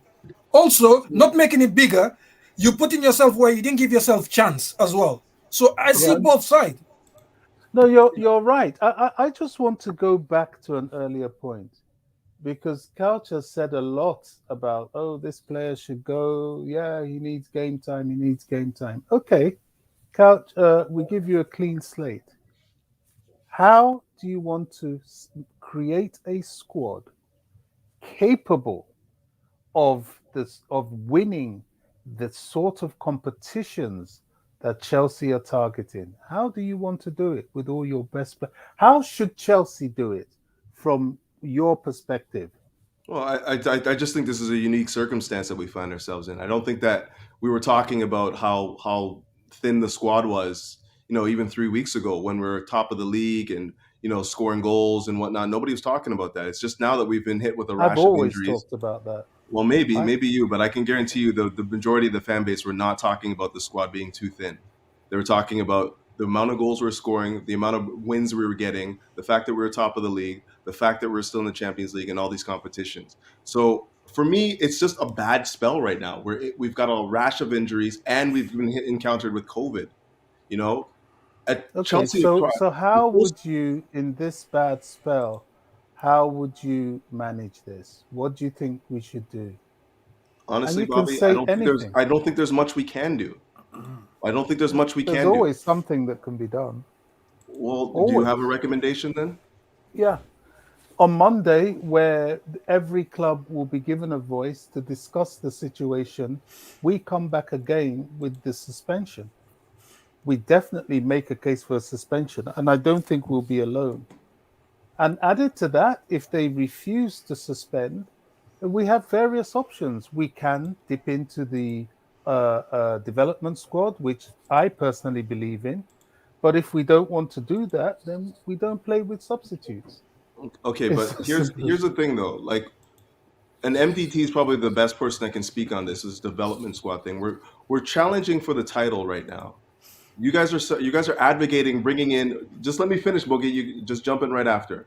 You guys are advocating bringing in these kids that are untested, unproven, and you still want the same performances. You still want us to challenge for the title. You know what I mean? What do you want them to do? What else can we do? Well, what we're doing right now, essentially. What are we doing right now? We don't have a team because of COVID. If we have the development squad, boys, Boogie. Listen. We've given this an hour and a half. We're giving this an hour. It's not going to change when you bring in a 17-year-old. I'm sorry.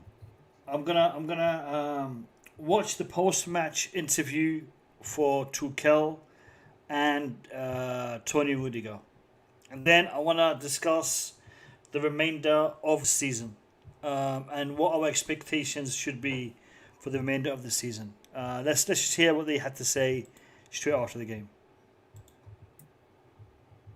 Before the game, what did you make of your team's performance during it?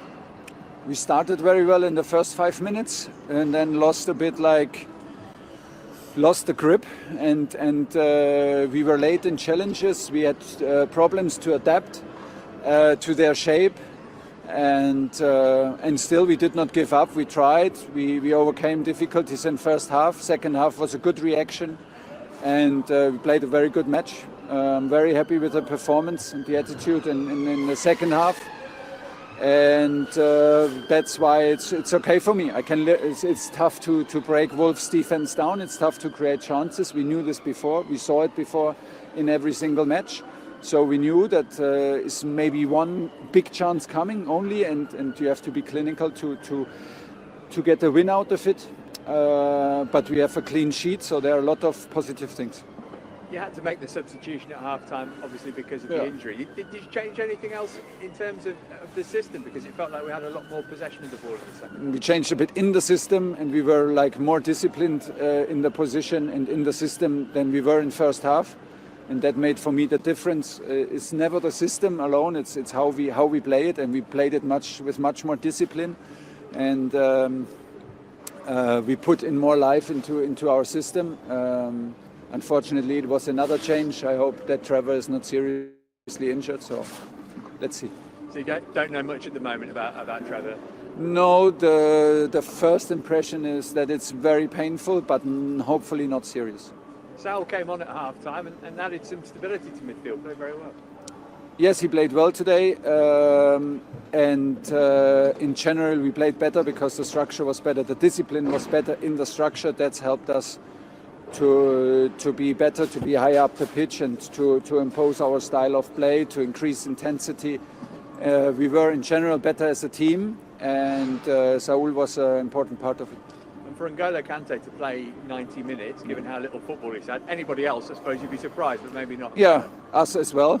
We have a strong recommendation to play 45, which we simply ignored and let him on the pitch because, I mean, come on, we have seven players out with COVID. We have injured players out.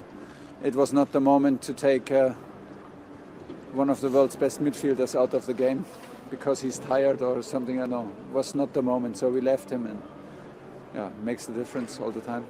Pleased to have kept a clean sheet and got back to that again? Very pleased because it's deserved. I mean, for me, it's even almost a clean sheet. It is a clean sheet against Everton. Things like this can happen. We did not concede from set pieces for a long time. Against Everton it happened, but from what we allow, it's very, very good. Statistics are good and mentality is good. So, yeah, it's another positive thing about this game. Finally, in terms of the Brentford game and Villa on Boxing Day, I guess we're just going day by day and we wait and see what they do. My opinion is not important. We need to wait and see. I guess we will be tested, and hopefully it stops to have positive results because this is what we all want, no matter if we play football or not. I hope it does because we still are together in the dressing rooms and in the bus now on our way back. Fingers crossed that everything goes well. Well done today. Thanks for your time. Well, Tony, that was a battling point, really. Not many chances for either side, but hard work and a point well earned. Yeah, a situation at that point it feels like a loss, to be honest. Doesn't matter the circumstances and everything. Doesn't feel good. Not an easy game to prepare for, I'm sure, because of the circumstances. Yeah, of course it's not easy, definitely not. But I think we still had a competitive team out there to do something, and we should have provided more chances to score, and which we failed to do. First half struggled to sort of maintain any possession, but much better in that respect second half, and we grew into the game as it went on. If any team was going to win it, it was going to be us. Yeah, the first half was very tough for us, was very, very tough. They were controlling the game, and but still they didn't have big chances to be honest. But the second half we had a good uplift, and normally we have to do more out of this confidence that we came out with. And from your perspective, good to get a clean sheet again, I suppose. I'd rather win the match and get no clean sheet.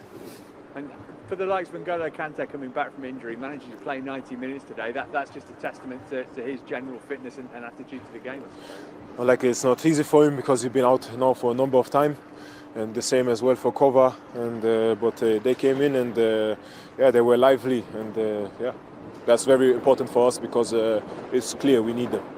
Thanks for your time. Go and get warm. Thank you, mate.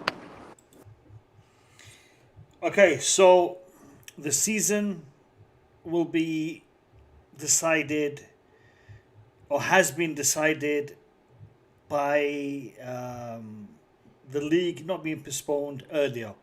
I've seen some people commenting in the chat saying that the last two results could have been avoided had the season or had the league been suspended earlier. The Premier League is meeting tomorrow to decide what to do moving forward. There is a possible suspension in the pipeline, or they may decide to just continue doing what they're doing and just playing it regardless of the situation, playing it game at a time, postponing when they feel it's needed, and when they feel it's not needed, they'll just carry on play. We'll have to wait and see how they go ahead of what decision they'll make. I know most of us on this panel believe a suspension until after the new year is required. Maybe even further, maybe to the end of January. How do you guys see, and what do you guys think will be the most likely outcome of tomorrow's meeting in respect to what the Premier League will decide or should decide moving forward? And how do you guys think this league is going to go? I mean, should they take this break? I'll start with MD. I'll start with MD. I'll go to Bobby. Bobby, do you want to comment on this? Yes, please. I'd like to start, really. All right, we'll start with you, then we'll go to MDT. Go on. Because yesterday, Sadiq Khan declared a major incident in London. I heard that, correct. Rightly or wrongly, whether you love him or loathe him, whatever, a major incident has been declared by the Mayor of London in London because of the high levels of positives and because the hospitals are beginning to fill out both in intensive care as well as admissions. So something is not quite right as far as this new wave. I believe the situation is untenable. If you listen to Tuchel, he said, well, where does it stop? We've got to sit in the bus with each other. You're always exposed. Now, there is a counter argument that suspending is just suspending the problem in that, you go away to come back and embrace the same problem. I completely disagree. I think a suspension would give the clubs a chance to fumigate and clean their training grounds. I think it will give the players the opportunity, just like we did in the first pandemic, to isolate from each other, because isolation should be included in this, or at least strict social distancing rules in terms of how they access the training ground should be included in this. I think it's a time to re-evaluate, and there is nothing wrong in it being an opportunity for the injured players in clubs like Chelsea, Leeds, indeed Brentford, Everton. You've named them. There's so many clubs with a lot of injuries as well as COVID to refresh and come back. We want competition.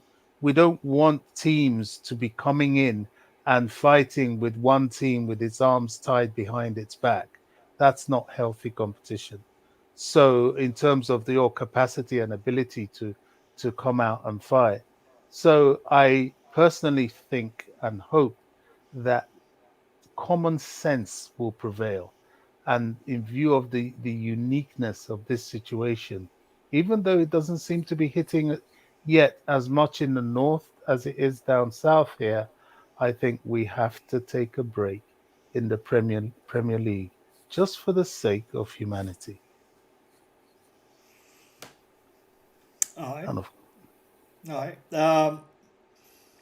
That's in respect to the COVID situation. What about in respect to the way it's going to pan out? In what way? In fixture schedule. Fixture pilot. Yeah, I mean, how do you see us resolving, concluding the season? Well, a lot of rules are going to change. They have to, Mo. We know there's going to be fixture pile-up. The last time we had this, we included a rule where we could have 5 substitutions. I can't even remember whether it came to the Premier League, but I know it certainly came to the Champions League, and it's still there.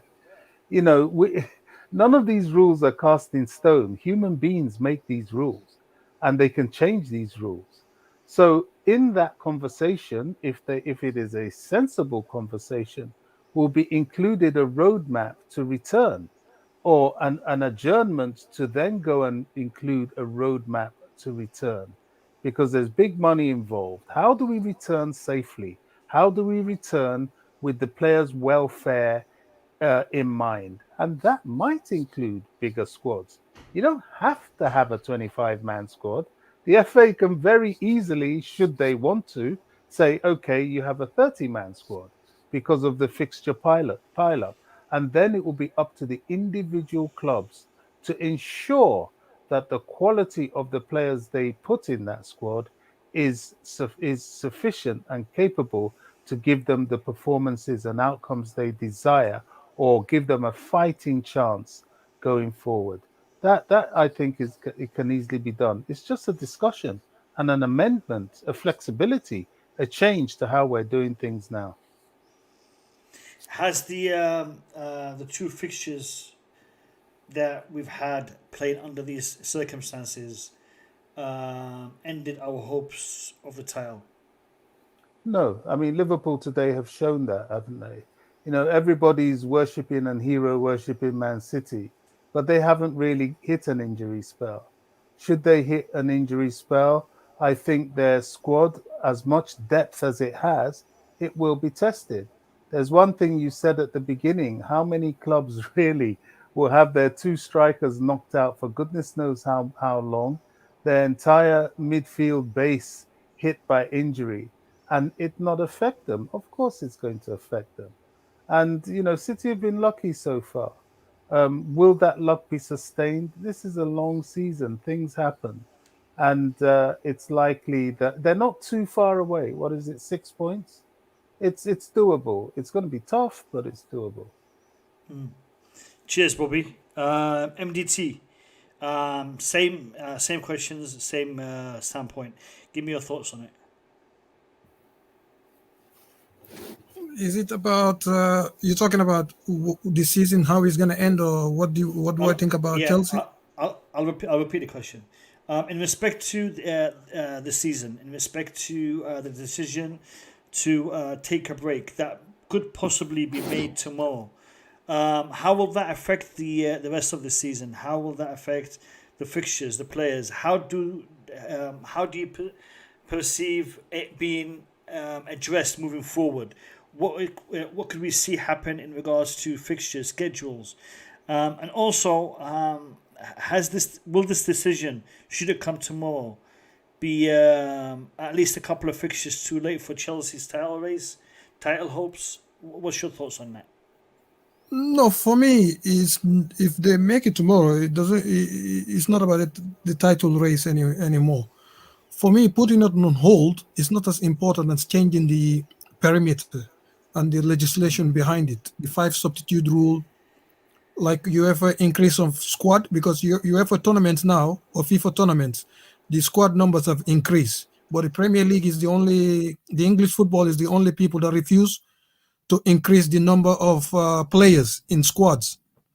So when I look at it, no, I don't think about that. For me, it's January. If we're 5 points until within striking distance until the end of January, that's the thing that I will still think we are in it. For me, January is the perimeter. That's when I will decide. I will think we whatever. And whether they stop it or not, even if they stop it for 2 weeks, if they don't change the regulation, it doesn't make a difference. It doesn't make a big difference. I don't know. For me, I think all we need to do is get the fit players back and see where we are. We move from there. As far as I'm concerned, that's the most important thing. Like getting our injured player back, and the substitution, the rules are like around the squad. Those are the most important thing, because if they put it on break for 2 weeks, we come back and they're gonna ask us to play every 2-3 days until the end of the season. That's gonna cause injuries if we're playing with 3 substitutes. And if the squad numbers have not increased, what's the benefit? And COVID is still here. So they need to do more than suspension. They need to change. They need to implement certain things. Yeah, but if they don't do that, it's just a break. That's all they're doing. Okay. I mean, the 5-man substitution rule I can see that happening. Increasing the squad to 30 players. Bit tough to see that happening. What do you guys think?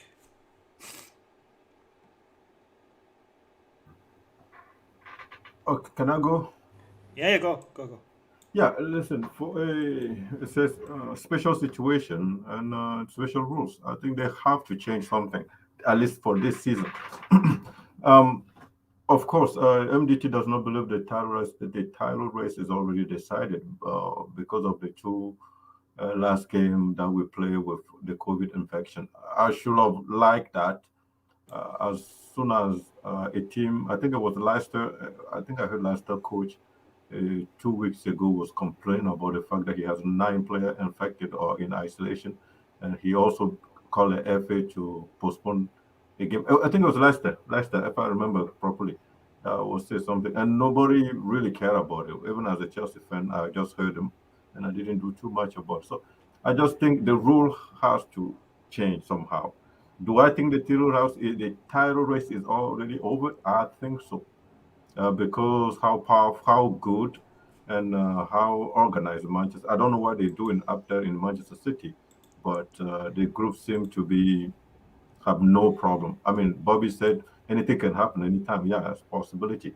But the way they look, hopefully, I'm not going to wish them to have COVID in their camp, but I'm not sure. But I think the title race is pretty much at 80% decided already, and a pause is needed. They have to stop everything at this point.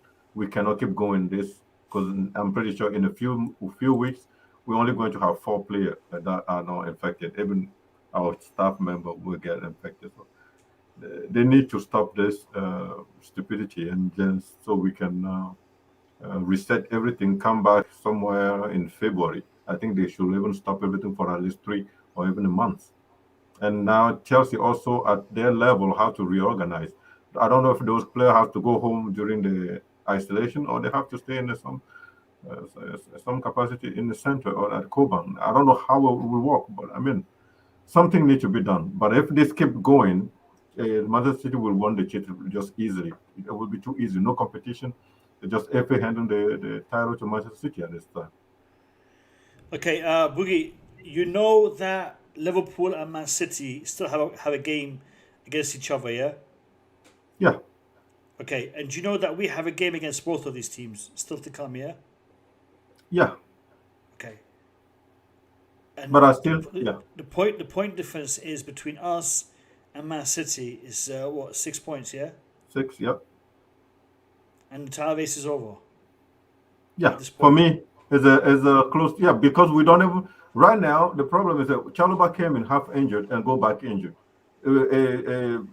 Tuchel has said today that he played counter 90 minutes against the advice of the medical team, and Kovačić just came back from COVID infection or whatever you want to call it, and has to run or whatever it is. So that just meant at this time Tuchel is putting our player life in danger. So we don't even have a team. People keep saying, "Oh, we have 11." No, we don't have a team. He is putting those lives in danger.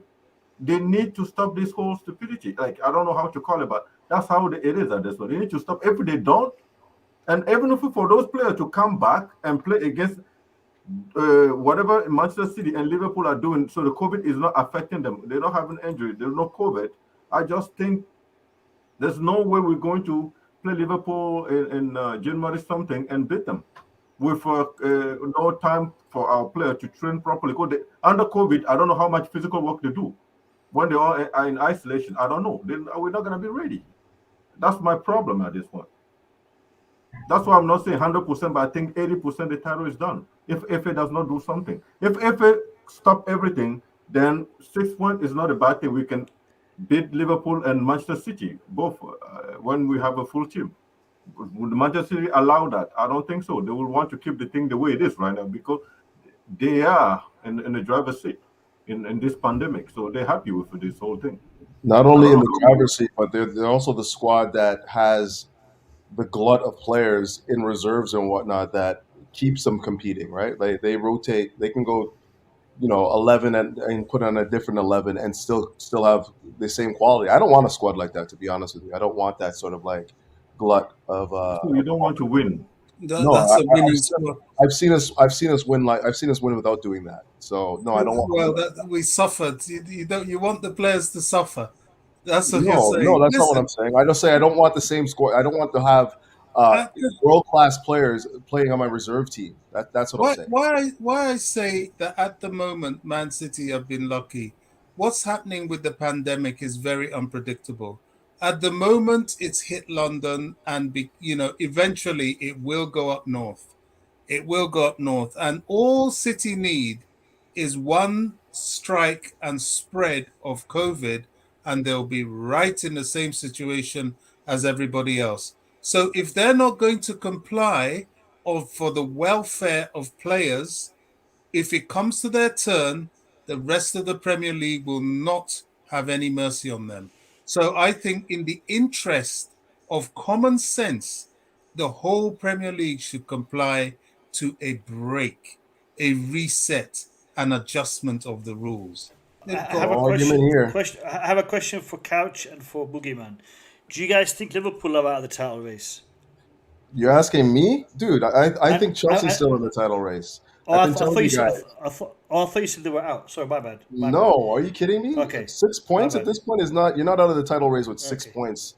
Like anything, there's so many twists and turns. Like there was over 20 games to be played yet? And we're talking about title race being decided by 6 points? No chance. Absolutely no chance. The bottom line is Chelsea have to get healthy. Chelsea have to get healthy. Cool. And be in striking distance by the end of January. If they're in striking distance by the end of January, this title race is still on. That's it. More can I answer that before Boogie speak? Go on. People are forgetting. We have a injury hit, COVID hit squad today, and we played Wolves out of the park in the second half. City against Wolves, City struggled, and they were playing 10 man for nearly 55 minutes. Liverpool against Wolves, Liverpool were lucky. They were hacking Adama Traore the whole game. So people, imagine, this is Kante at 25%. Imagine Kante at 70, 80% today. Or even Chalobah was fit. Or we have even half a fit squad. Imagine, I don't think, we have this team. All we need is for us to come back. The players to get back to, the injured players to come back. But even with this team, if we have a good bench, that's not out of it. Just a good bench players, we could have won this game today. And City struggled against Wolves. And Liverpool did as well. So I don't understand why people are writing Chelsea off like so easily. It's crazy. I mean, I just want to address this question to Boogie, man. Before we go any further, Boogie, Chelsea has lost 2 games this season. Mm-hmm. We've conceded 12 goals this season. Mm-hmm. Right? We have not had a bad season. It's just we had higher expectations, but we've had we've had a couple of draws and a defeat in our last 5 fixtures, and that is why people are reacting to the season in a very, very negative light. 100%. But if you look at these figures, they are not bad figures. To have played 18 fixtures and to have only conceded 12 goals, yes, we've conceded the majority of those 12 goals in the past few matches. Yes, agreed. It's not been great the last few matches, but we are not out of the game. And my question to you, Boogie, is: if you think we are out of the race, then do you think Liverpool are also out of the race? And has this league already been won by Man City with 20 more games to go? Because Liverpool are only 3 points behind them, ahead of us, and 3 points behind them. So is 3 points what's going to decide the season? 20 fixtures, 20 more games to go. See, I just don't. I mean, people are saying I can't see Chelsea being still in the race, but I can't see why Chelsea are out of the race. I don't understand that. I respect your point, your view. My point is this: there's a 2 main factor. If it was just injuries, I would just say, when I would give ourselves maybe till the end of mid-January or end of January, and just say, even if we keep ourselves in certain distance, or if we can keep this 6th win all the way up to end of January, I see us maybe compete. Problem is not only injury, there's a COVID. Our COVID patients or our players that have COVID, they have to also come back from COVID. And the two teams in front of us, as Bobby has pointed out, if they have COVID, everything changed.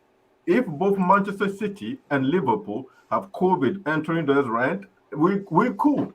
If they go through the same struggle we're going through, league, the title is not over. But if they manage to keep whatever they're doing, and the situation we are actually right now, we have to get out of COVID and get out of injuries. There's two factors. And I just don't see us, the situation that we are right now, being in that a title race anymore. Because we can't even put out a team where 11 people are fit. They're not. Kante is not fit. Chalobah is not fit. I can give all those players. When we take a midfield out, we put Saul in. Saul Niguez in. So I'm not trying to be pessimist here. But it's just, I totally see what you're saying. Right now, we have £500 million worth of players injured. If we have them in the squad, in the team, naturally things are going to be different, correct? Exactly. So when MDG, 100%, when MDG say, Liverpool has struggled against Wolves, Manchester City has struggled against Wolves. Yeah, it's a fact. But that is not where we are at this point. We play good with our team, but the thing is, when do we get our COVID people back? When do we get our injury people back? If we cannot get them back, the quality we show today is keep going down. It's keep going down. It's never going to be like Boogie. Now leave Saul alone, okay? I'm getting mad now. You mentioned Saul again. I'm gonna come to Canada and fight you. Saul is my man. Let's talk about Barkley. Why did I'm not gonna. Right. Our manager specifically requested that we give Saul a break. So let's give him a break. He had an all right game today. He didn't do too badly. That's me giving him a break. Okay, so with what standards? The standard was so low. He can only do better, man. I don't. Stop it, Boogie. Stop it. I'm coming to Canada now. That's Boogeyman giving him a break. All right, go on, MDT. Let me hear your thoughts. To be honest, I agree. All we have to hope for is getting our injured players back, unless the gap stay between 5-6 points. I don't mind that. If we close it, fine. But I believe that if we get our injured players back, man to man, first 15 players in the squad, their squad are not better than our squad. It's just when you go below that, because we don't have Chilwell is not available. Okay, Reece James, and also people have forgotten, Reece James have been playing injured. His ankle, he's been playing injured, and he's the only wing back we have, right wing back we have. So people are underestimating that there are players that are playing. They're just going through the pain barriers. And that's why when Chelsea fans are going after the players to say they this, they that, they're not counting that these players are injured, they're playing, and the injured players are not fit as well. And we're still only 6 points behind. So this is a miracle. This is a miracle. We should torture. They're torturing the player. That's torture. What? It's not a miracle. Player injured. What is this? They have to stop this. Or Chelsea just Boogie, ankle injury. You need to stop playing for a long time and stay off it for it to get better. And if he does that, it's a problem. You see now he's not even shooting the ball properly. Just look at Reece James. All of a sudden he's not shooting the ball properly. He's not even crossing the ball properly because he can't move his ankle properly. So people think that this is a miracle, Boogie. It's a miracle that they're still playing. That's crazy, man. That's crazy. They need to stop this. Or for some reason, I think unless they decide to give the title race to Manchester City, and we just need to always fill our reserve and focus on Champions League. Just give the title to Manchester City, and every time we have APL game, we put our reserve, our U18 on the field, from the goalkeeper all the way. We just rest our first team so they can train, get their fitness back, and we go after specific cup. And we get relegated. What's that? And we get relegated. I forgot that part. Thanks. Just Why are you so just, angry, just, Boogie? Why are you so angry, man? just to remind people, last year, Man City won the league. They had 6 defeats. They lost 6 times. They conceded 32 goals. And they still managed to win. All right. Now, that's after 38 games. Right now, we've played 18 games. We've lost twice. We have the second best record when it comes to goals conceded. Only bettered by Man City themselves. And it's really been down to some, unfortunate circumstances that we've been in. People are talking about the lack of goal scoring. Well, we're third in the group, third in the league, and third in the amount of goals that have been scored, I think, unless there's teams below us who have had a better goal score. No, they haven't. All right, so... Can I just jump in real quick? I just wanted to say, truly, I can't really say that the title race is over until I see what this full strength Chelsea squad look like. If we don't get that back by January, the end of January, at the least, then I might have to change my tune. But we haven't even seen the best Chelsea yet, and we're still only 6 points off the top. We haven't seen the best Chelsea. And then on top of that, the reason why people have so much trepidation right now is because City have found their best football in the Christmas period. They're just playing their best football right now. Whether or not they can sustain this level of football for the rest of the season is yet to be seen. And I myself think that they can't, because they're going to be, once Champions League runs up again, they're going to run into some more trouble again, because they're going to be focusing on the Champions League heavily this season, not the Premier League. So I can't really look at what we're seeing right now and say that Chelsea's out of it. I just need to see what this Chelsea team is going to look like when we have full strength. And when we have full strength, then we can start talking about what this title race is going to look like. But until then, what are we really judging on? We're judging on our form when we have however many injuries, and City's form when they're at full strength. It just doesn't make any sense to me. We just got to be patient, man. Okay. Yeah, I know. You're right. But what we're trying to put out here is how difficult it will be for Chelsea to actually bring all those players and the situation we are at any stable position. Because it's difficult to come back from the injuries and the COVID to reach that. Then actually, when you're healthy, get the COVID and go down. Like City and Liverpool are in the good spot right now, and they will try hard as possible to keep that.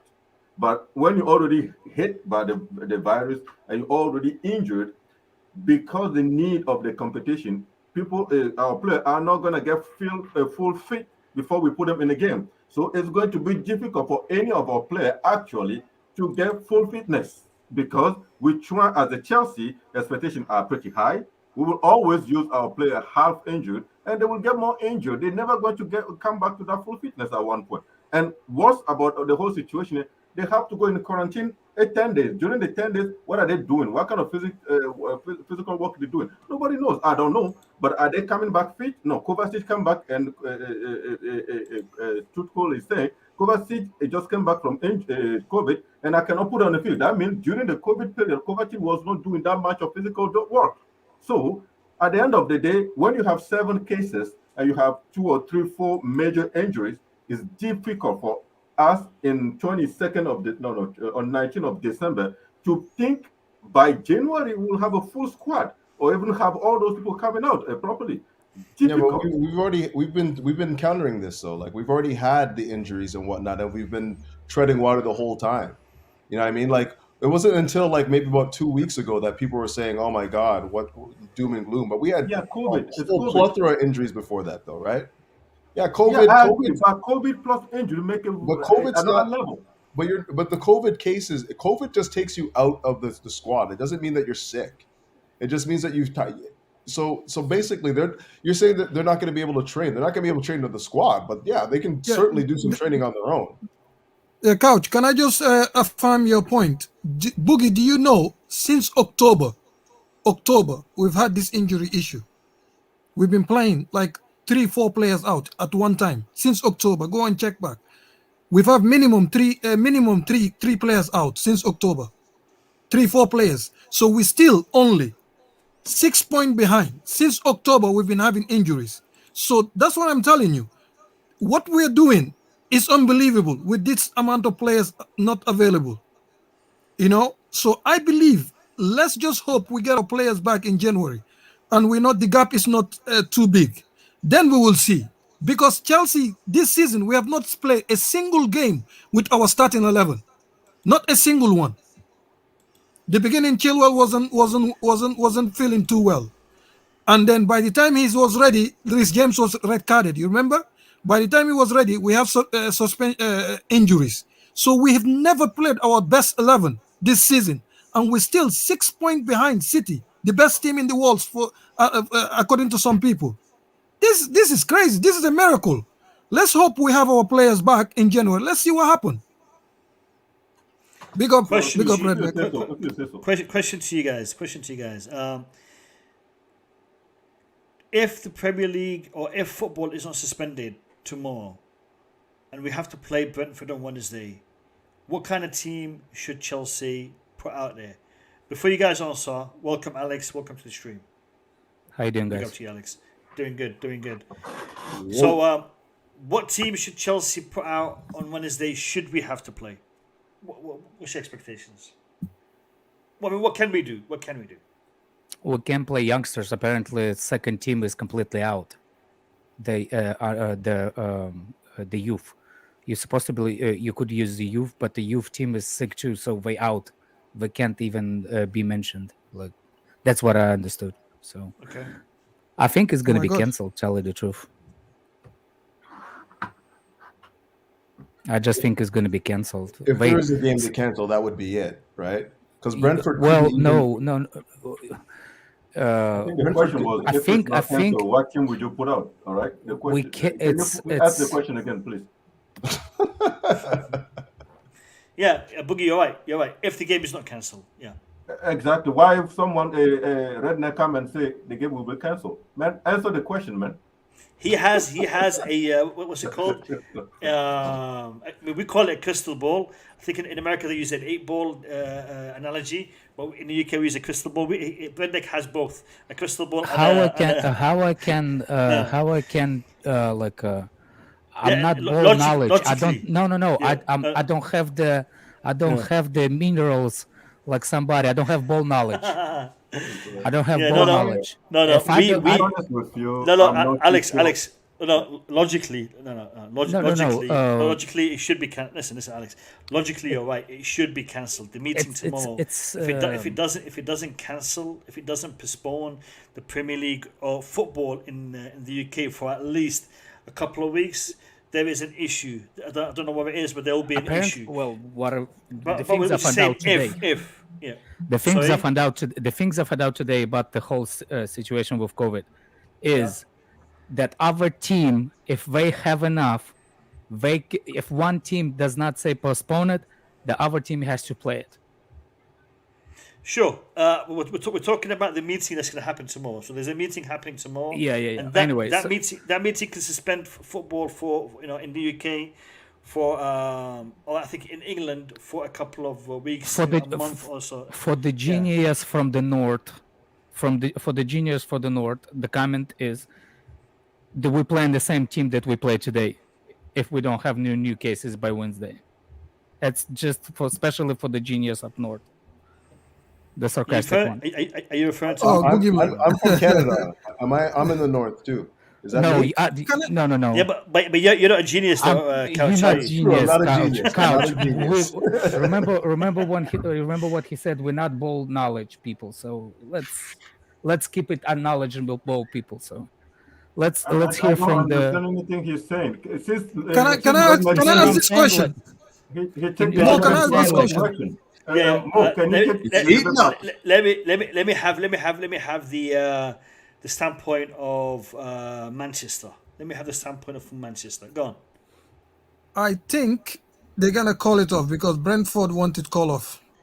Because of that, if Chelsea too want to call off, it was easier if both teams want to call off. But what I want you guys to bear in mind, the government don't want the football to stop in the UK.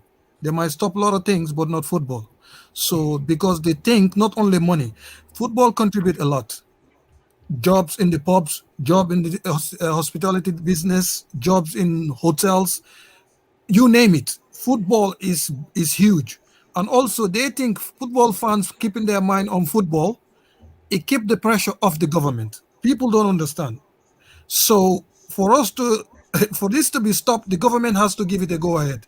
It's not only there are a lot of stakeholders involved.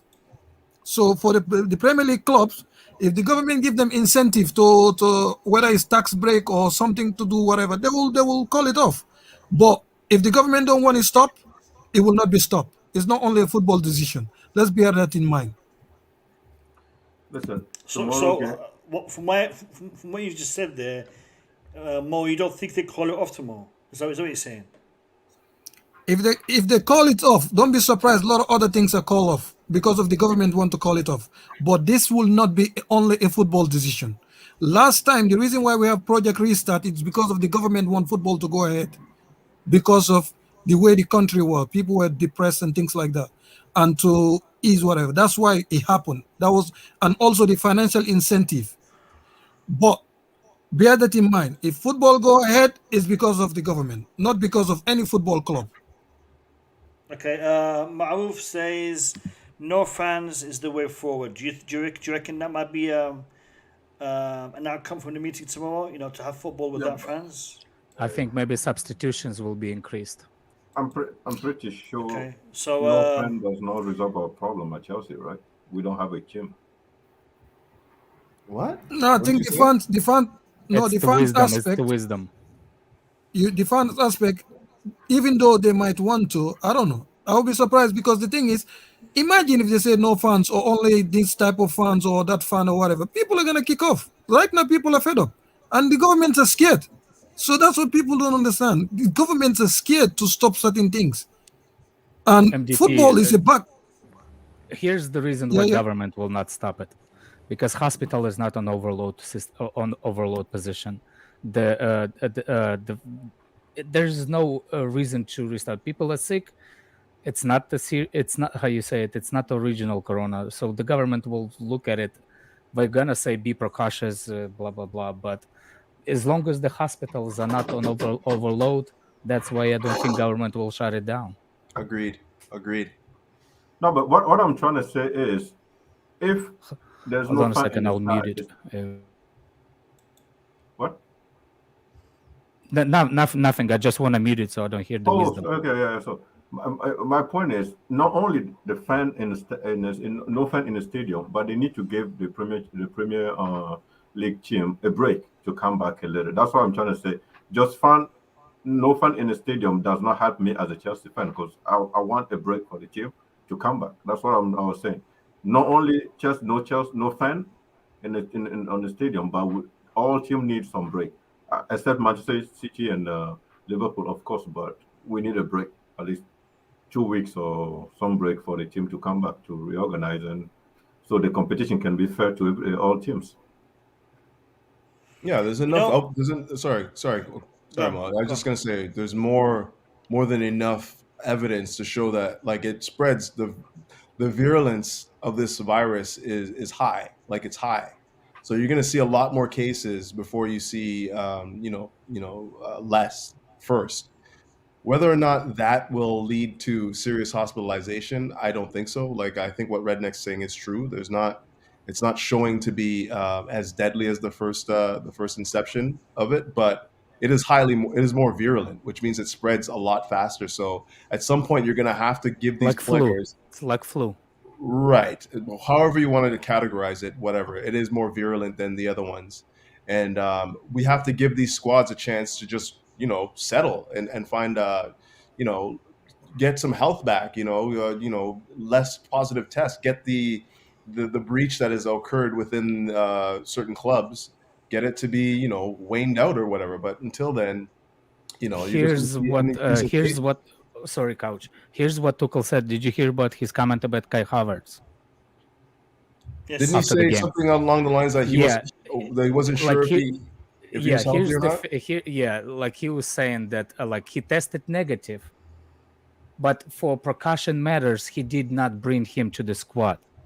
You see what I'm Because he saying? showed Because symptoms, though, right? He Yeah, had yeah, yeah. symptoms. Like he was ill, but he didn't want to risk it. He's saying that he does everything.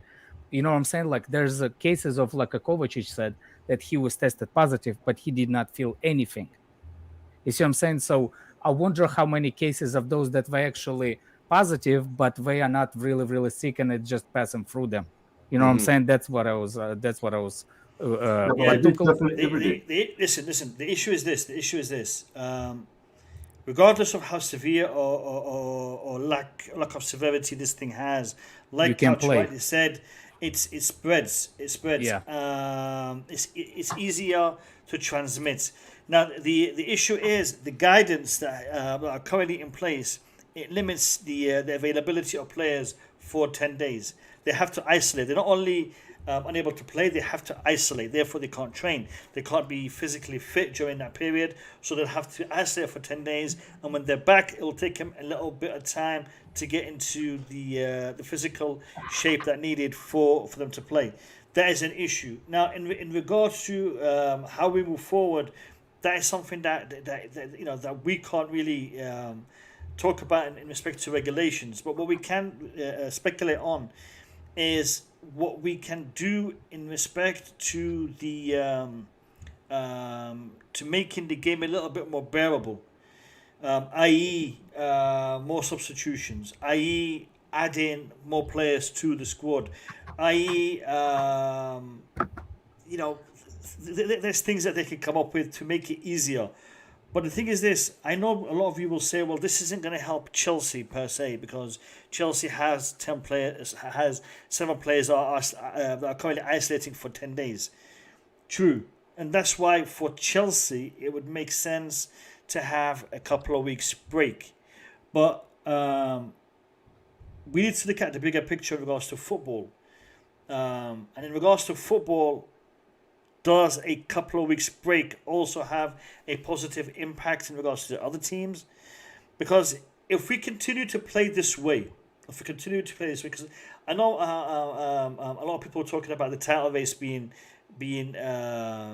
decided during this period because of who has injuries, who has infections, who doesn't. I think that does play a big part, because it's not only the fact that we have infections that may impede us, but there's other teams who are playing that also have infections or don't have infections, that are playing with other teams in a different position, and that is going to make the game or the field to be a unleveled one, because we're not playing on a level playing field here right now. In respect to the team with the best squad, best ability, best management is able to win the games. No, it's a team who is able to avoid getting infected is the team that is winning the games, and that is not how the Premier League is structured. It's not about who has less infected players that is the better team. It's the team who has less cases. The team who has spent money in training, in building their team, in building their squad, in buying the best players, in acquiring the best financial backing, the financial deals, the sponsorship. There's a million reasons why teams are better than others, and it isn't because of the caseload, and that is. Kazim, look at this scenario. Look at this scenario. Tottenham. Let me hear it. Tottenham got sick earlier than anybody. So now we already passed that. The most of the players already had it. So now we become a healthier. They can't get it anymore. So now they're going to be looking to play against teams that actually have more cases. You know what I'm saying? For example, like if Tottenham and the other teams are going to be deciding, are we playing this game or not? Tottenham will say, you know what? No, nobody was waiting for us. You know what I'm saying? So they're going to decide to play the game. And this is how Wolves did it. Wolves knew that we have the weak team. That's why they said, no, we're not going to postpone the game. That's why we say we're going to play. So the team that got in the quarantine early like Tottenham. Tottenham didn't play for a month. That's true. And that's Here's, all. here's an interesting twist, though. Here's an interesting twist. That's all the more reason the rules have to change. Yeah, On they should. Monday- If they lock down from the beginning for everybody. Yeah, but it wasn't. So now we're having a situation where the Premier League is going to meet on Monday, and there will be a change coming out of that meeting because this can't continue. It's an uneven playing field. And indeed, teams like Man City that everybody's hailing at the moment because they haven't been hit by COVID. COVID doesn't know who Man City is. Tomorrow, they could start to increase their numbers. It could hit them in January. It could hit them in February. It can hit anybody at any time. And that's why a more robust and a more uniform decision should be taken. As it stands, I don't really see the government getting in the way of a 2-week break of football. In fact, it will strengthen their case. It really will, because they can turn around and say, well, we've had to do it to football. It can happen to anybody. But that aside, if they don't do that, then they have to permit the teams who have a certain number of positive cases to have their games postponed. And that number has to be far less than whatever it is they're proposing now. So if you regards to were the game on Wednesday, go ahead, Boogie, go ahead. Now, that's Bobby. If you were a Manchester City fan, would you want the league to stop for 2 weeks or whatever the weeks you want?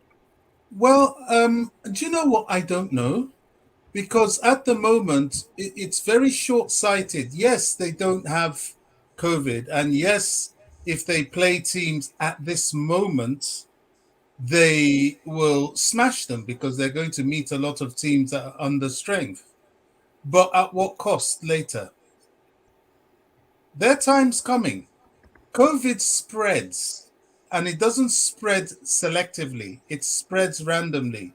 So in a way, it is in their interest for everybody to take a little step back and see what we're dealing with here. And, I've heard a lot about people talking about, the hospitals aren't filling up. The hospitals are filling up. Oh, it's a mild case. Well, I've just lost someone close to me 2 days ago. So we don't fully know what we're dealing with here. Thankfully, it doesn't seem to be a bad case, but it's spreading and people are getting it. Some symptomatic, some non-symptomatic, who knows? It's only time that will really tell just how bad or not this wave is. Boogeyman, I can answer your question about Man City fan. I have Man City fan and Arsenal fans. They don't want the season to stop because they think that it will stop their momentum. They want the season to continue.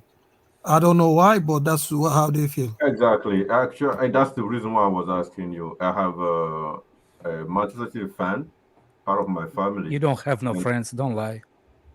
This guy. He doesn't want to hear about all those things about powers. He just want to keep going. He said, that's now or never. We need to put at least 12, 15 points ahead of Liverpool. They're happy that Liverpool player will be in African competition, and they're happy that the situation is this way. They say Manchester City, with the money they have, will keep this group together. COVID will never end. They're confident, and that's the joke I've been through. Like those are the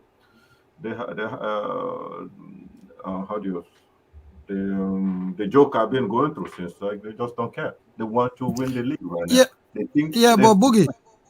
Yeah. Boogie, you remember last season, the reason the game that stopped the COVID itself, it was Man City Arsenal. Arsenal came to play Manchester City at Manchester here. And that's when Pep Guardiola was positive and few of the players and what's his name? And Arteta as well. That was the game that stopped it. It wasn't any other game. That was the game that stopped the COVID, whatever. It was it's the same two teams now and their fans that don't want the thing to stop. Well, you never know. We'll see. I hope what Bobby's saying, they come to. Do you think Chelsea fans will do the same if we're in a better position? If we're in a position of Manchester I City, don't think this is something. The issue doesn't arise, and it's not worth speculating. Of course, there's always going to be people that will be short-sighted enough to think that this is some sort of advantage, and maybe it is an advantage. Maybe it is. It probably is. But the truth of the matter is this: okay, nobody does anything, right? And they have their wish, which is very unlikely. What goes around comes around. Fact. If they are ever in this case, in this position, and they have this sort of attitude, nobody's going to have any mercy on them. Nobody's going to care. Play with the people in your kitchen for all we care. So you have to be part of what is going on in society, what's going on in your league, and you must comply. It's like the injured player rule, that if a player goes down, unless it's a head injury, the opposing team really doesn't need to stop. But in the sake of sportsmanship, a lot of teams just kick the ball out so the player can be attended to. View this as that sort of situation. But I think City administration or their board will say it's at FA to stop the game. If FA does not want, it's not our business. We keep going. They just put a problem on if it's not stopped, then they must come up with mitigating circumstances to continue. And by that, I mean they must come up with a plan in order to absorb this. More subs, bigger squads, I don't know. But it becomes more complicated if you don't. It is a bigger squads. The youth can play for your team. It's just they always could. Yeah, they always could. So it's not only 23 people, it's 23 plus whatever you have in your backyard. So it's always about the players. The problem is if you can make 14 people 14 14 players that can start, you have a team. I got a question for you guys. I've been holding it for a minute. This game on Wednesday against Brentford. Brentford has already proven that they can't field a full squad. And the reason why they went ahead and played that match is because they would have to forfeit, right?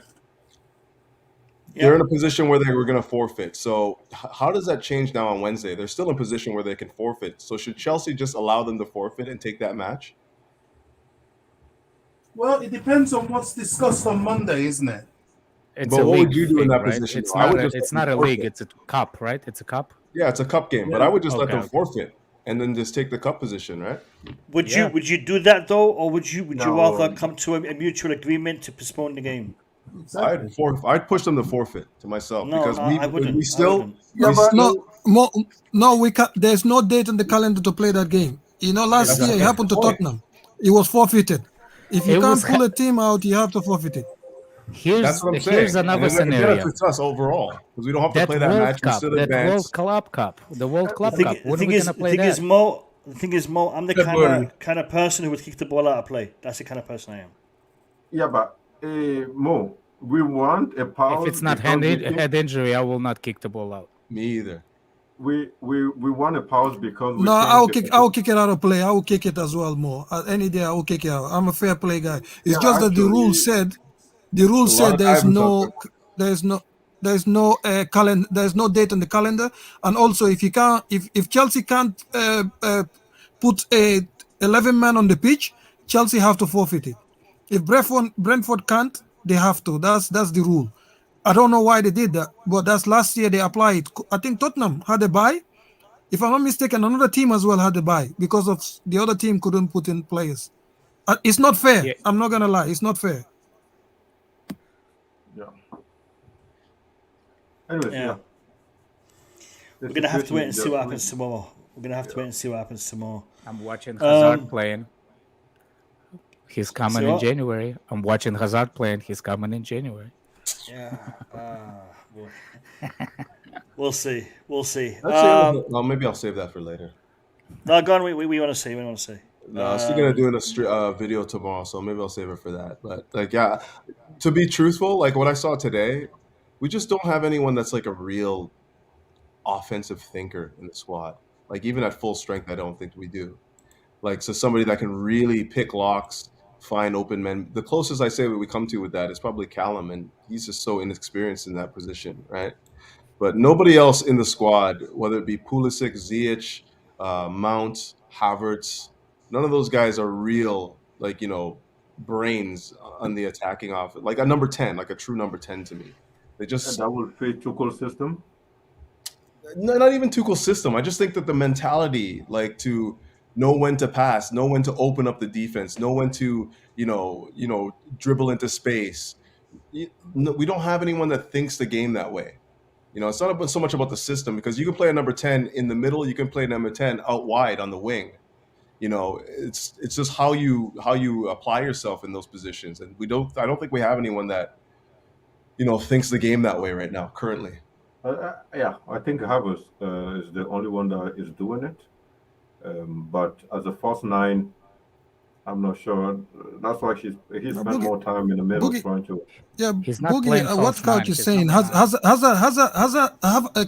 Kai doesn't create for others. No, he He doesn't. doesn't. Callum is the only one. Since the Manchester United game, our football has changed, because that Manchester United game was the last game that we created so many opportunity where they couldn't defend properly. We the one that were each time. I mean, since he come out of the front line, let's be honest, it's changed. Things have changed in our front line. Although Mount is scoring, but it's not providing what Callum does. People are scared one-on-one. Yeah. I want to ask you guys about something. I mean, this is a reaction to the match, and I wanna know what you guys thought of both Kovačić and Kante's performance in this match. They've been out for a while. Do you guys think that their performance was promising? Was Kante was reassuring? Wasn't he? I thought so. Kante was man of a match for me. I was so impressed. I was so impressed with Kante. I was so impressed with him, and I was just thinking to myself, is it because I'm a fan of the player and I haven't seen him play for a while? He played well for me. He played well. He played well, didn't he? Yeah, he played well. So did Kovačić, to be fair, when he came in. Even Saul. I think both played well. I've seen good from both Kante and Kovačić, and Kante demeanor is just. I think he's inside like Rudiger, but he just doesn't show it too much. That adversity, this team need my help. I will do everything as possible. And defeat is not an answer, and a draw should never be an answer. And I'm going to give 110% just to win that game. So that has always been Kante. So today, as much as people may think he's 20%, the Kante we saw today was the same Kante I've been seeing for how many years now. I didn't see too much of difference.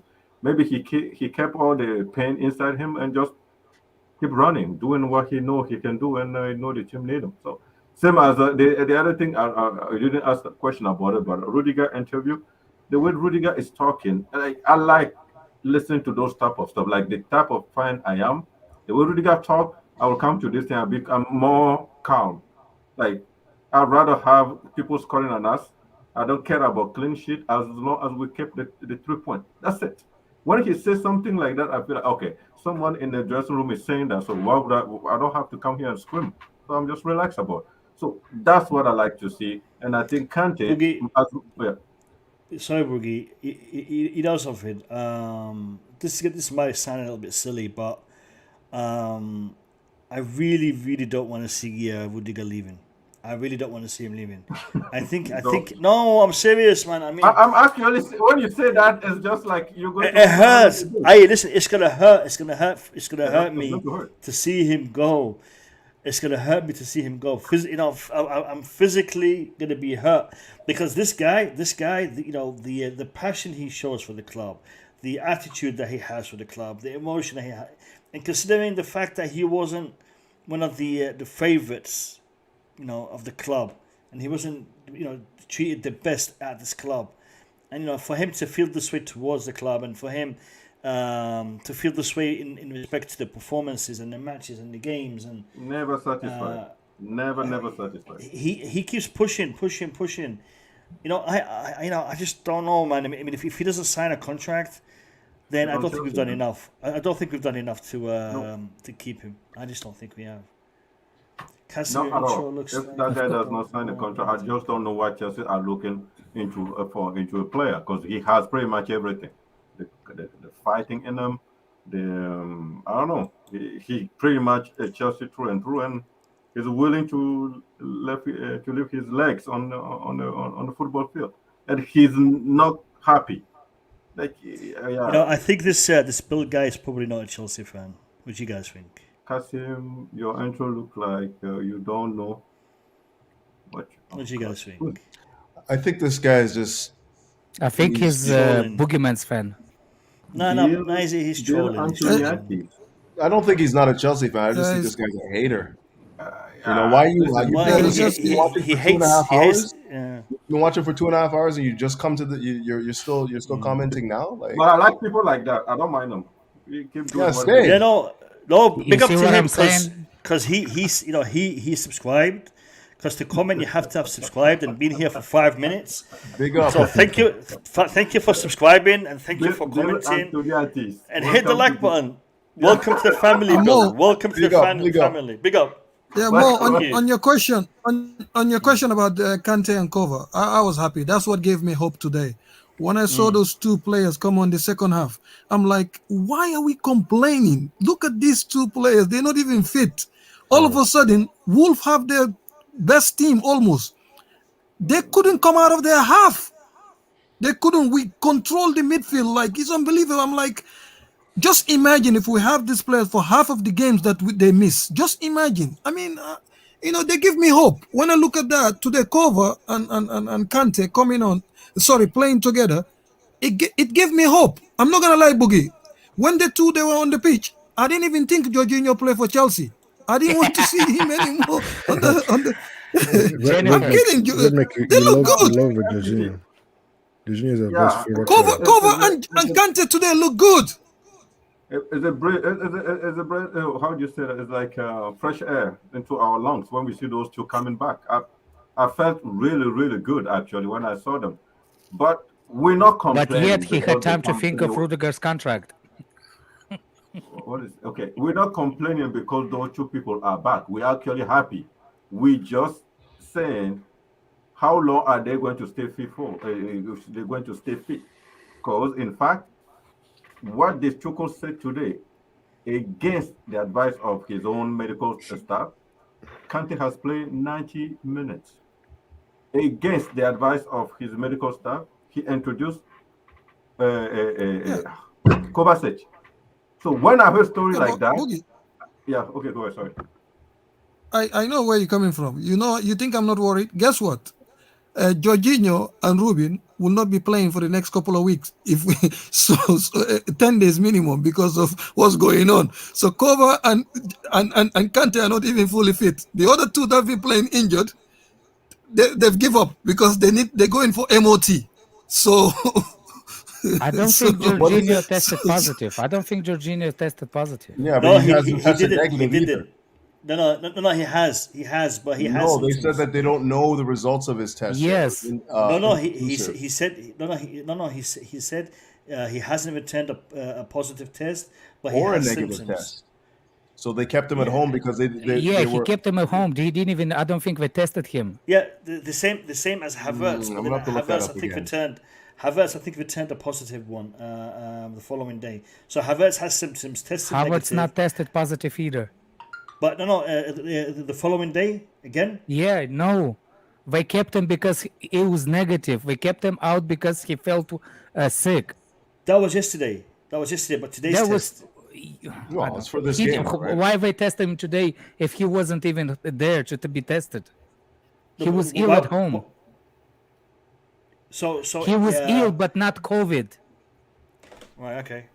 You see what I'm saying? So he didn't even go. He said symptoms. Yeah, so I'm guessing. Yeah. Well, it's a lot they kept him under the squad because he was showing symptoms, but symptoms not of flu. Like it's a flu-like symptom. So does but the test was negative, but they kept him away because he felt ill.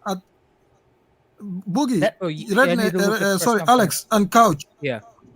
Do you guys know what MOT is? Because Eric knows and Mo knows. MRT? Yeah, MOT. Give me. Is I that an don't know acronym? what Mott? MOT. I know MRT. Oh no, It's yeah, it's MRT yeah, it's is every the year. medical. I know MDT. No, no, no. MOT is like every year we have to take our cars for servicing. It's like a pass, a health check for your car. I mean, Jorginho and Rubin, they've gone for their health check, whilst the other two are returning. That's what I mean when I say they've gone for their MOT. So this is the problem we have. So that's my worry. I was happy seeing cover, then my mind went on Jorginho and Rubin not being available, and How long that is made me MOT worry a little going? bit. Like, is that in Italy for 6 months? Is that how long it is? MOT is? No, in the UK it's for 12. In the UK it's for 12 months. It's for 12 months. Listen, guys. No, it's speaking on Jorginho. I want to ask the people in the chat. I've got like 100 people in the chat, so I want to ask them a couple of questions before we end the stream. People in the chat, let me know if we don't get football for a couple of weeks. Do you guys want us to continue giving you daily content? Would you guys be up for that, or would you guys be looking for videos? So in the chat, let me know. Do you guys want us to be streaming or giving you videos if football is cancelled for a couple of weeks? So in the chat, let me know. You guys on the panel, what do you guys think? Would we be doing more? I don't know. Yeah, we just got to find like interesting topics, I think. But yeah, I streaming is think you need important. to I like stream, for this whole mental thing. reason, for mental health. This whole it's thing, good to talk. no doubt. And like, pretty much everyone that has been streaming the last like year and a half has benefited from like this COVID thing, because not only has it like brought people from all over the world together to talk about football, but it's also just kept, the community together, right? So I think it's important. I think it's important to just stream, talk about things. Obviously it would be great if we can find content for, Chelsea related content to keep it relevant and whatnot. But yeah, streams are healthy, I think.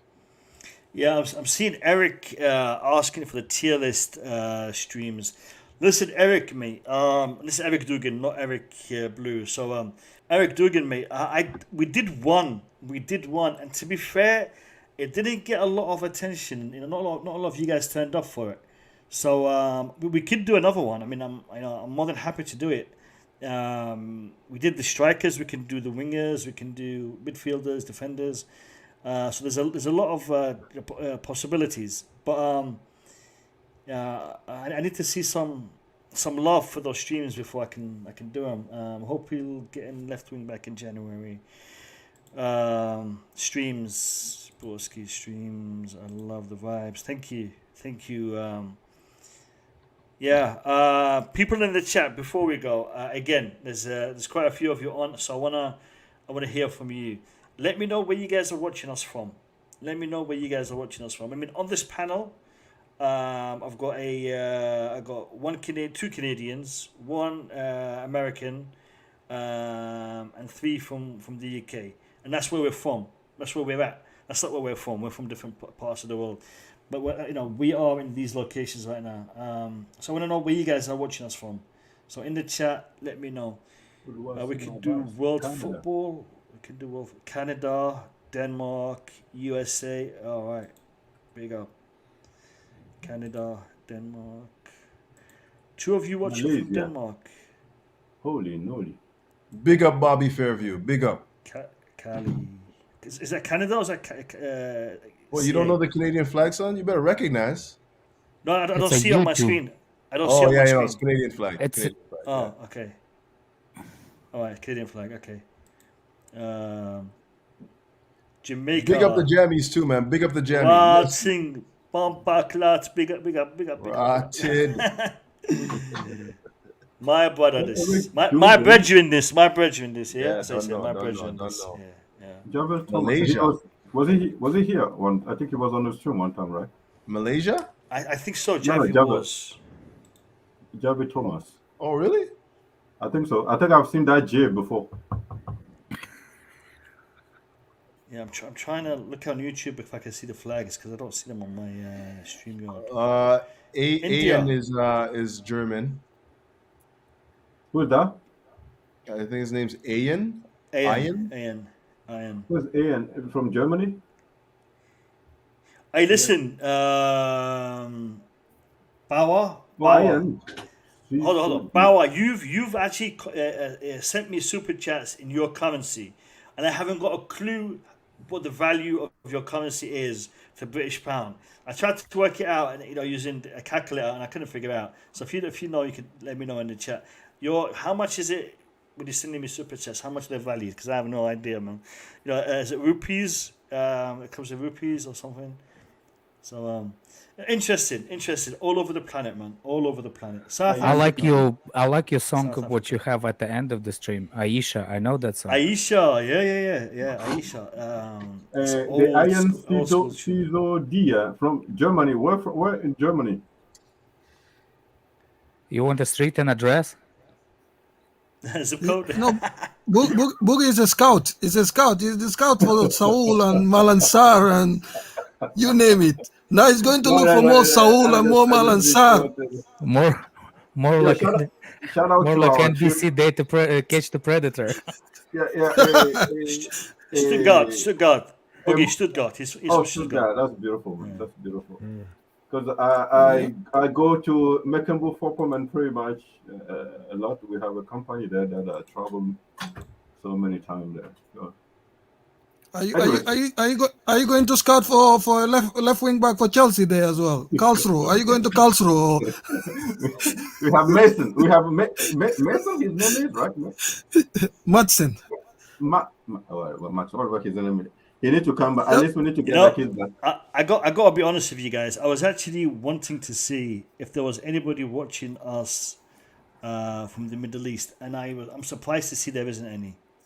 I'm actually surprised to see there's nobody here from the Middle East. 91 people. So we got Africa, we got Asia, we got Europe, America, but no one from the Middle East, and I'm surprised. No, I think they are. They are. Some of them don't like to say anything. Yeah. I don't want to big myself up. There's the people who are asking for addresses and stuff. Is in Arab, so when they type, it will just be Arab, so they don't want to type anything. They can type it Arab. I can read it. They can type it. No, it's not that. There's some of them they want to stay low more. They don't want to. No, very afraid because somebody's gonna ask the street address. Where exactly are you from? No, I don't ask the street address to everybody. All right, listen, Abdul B.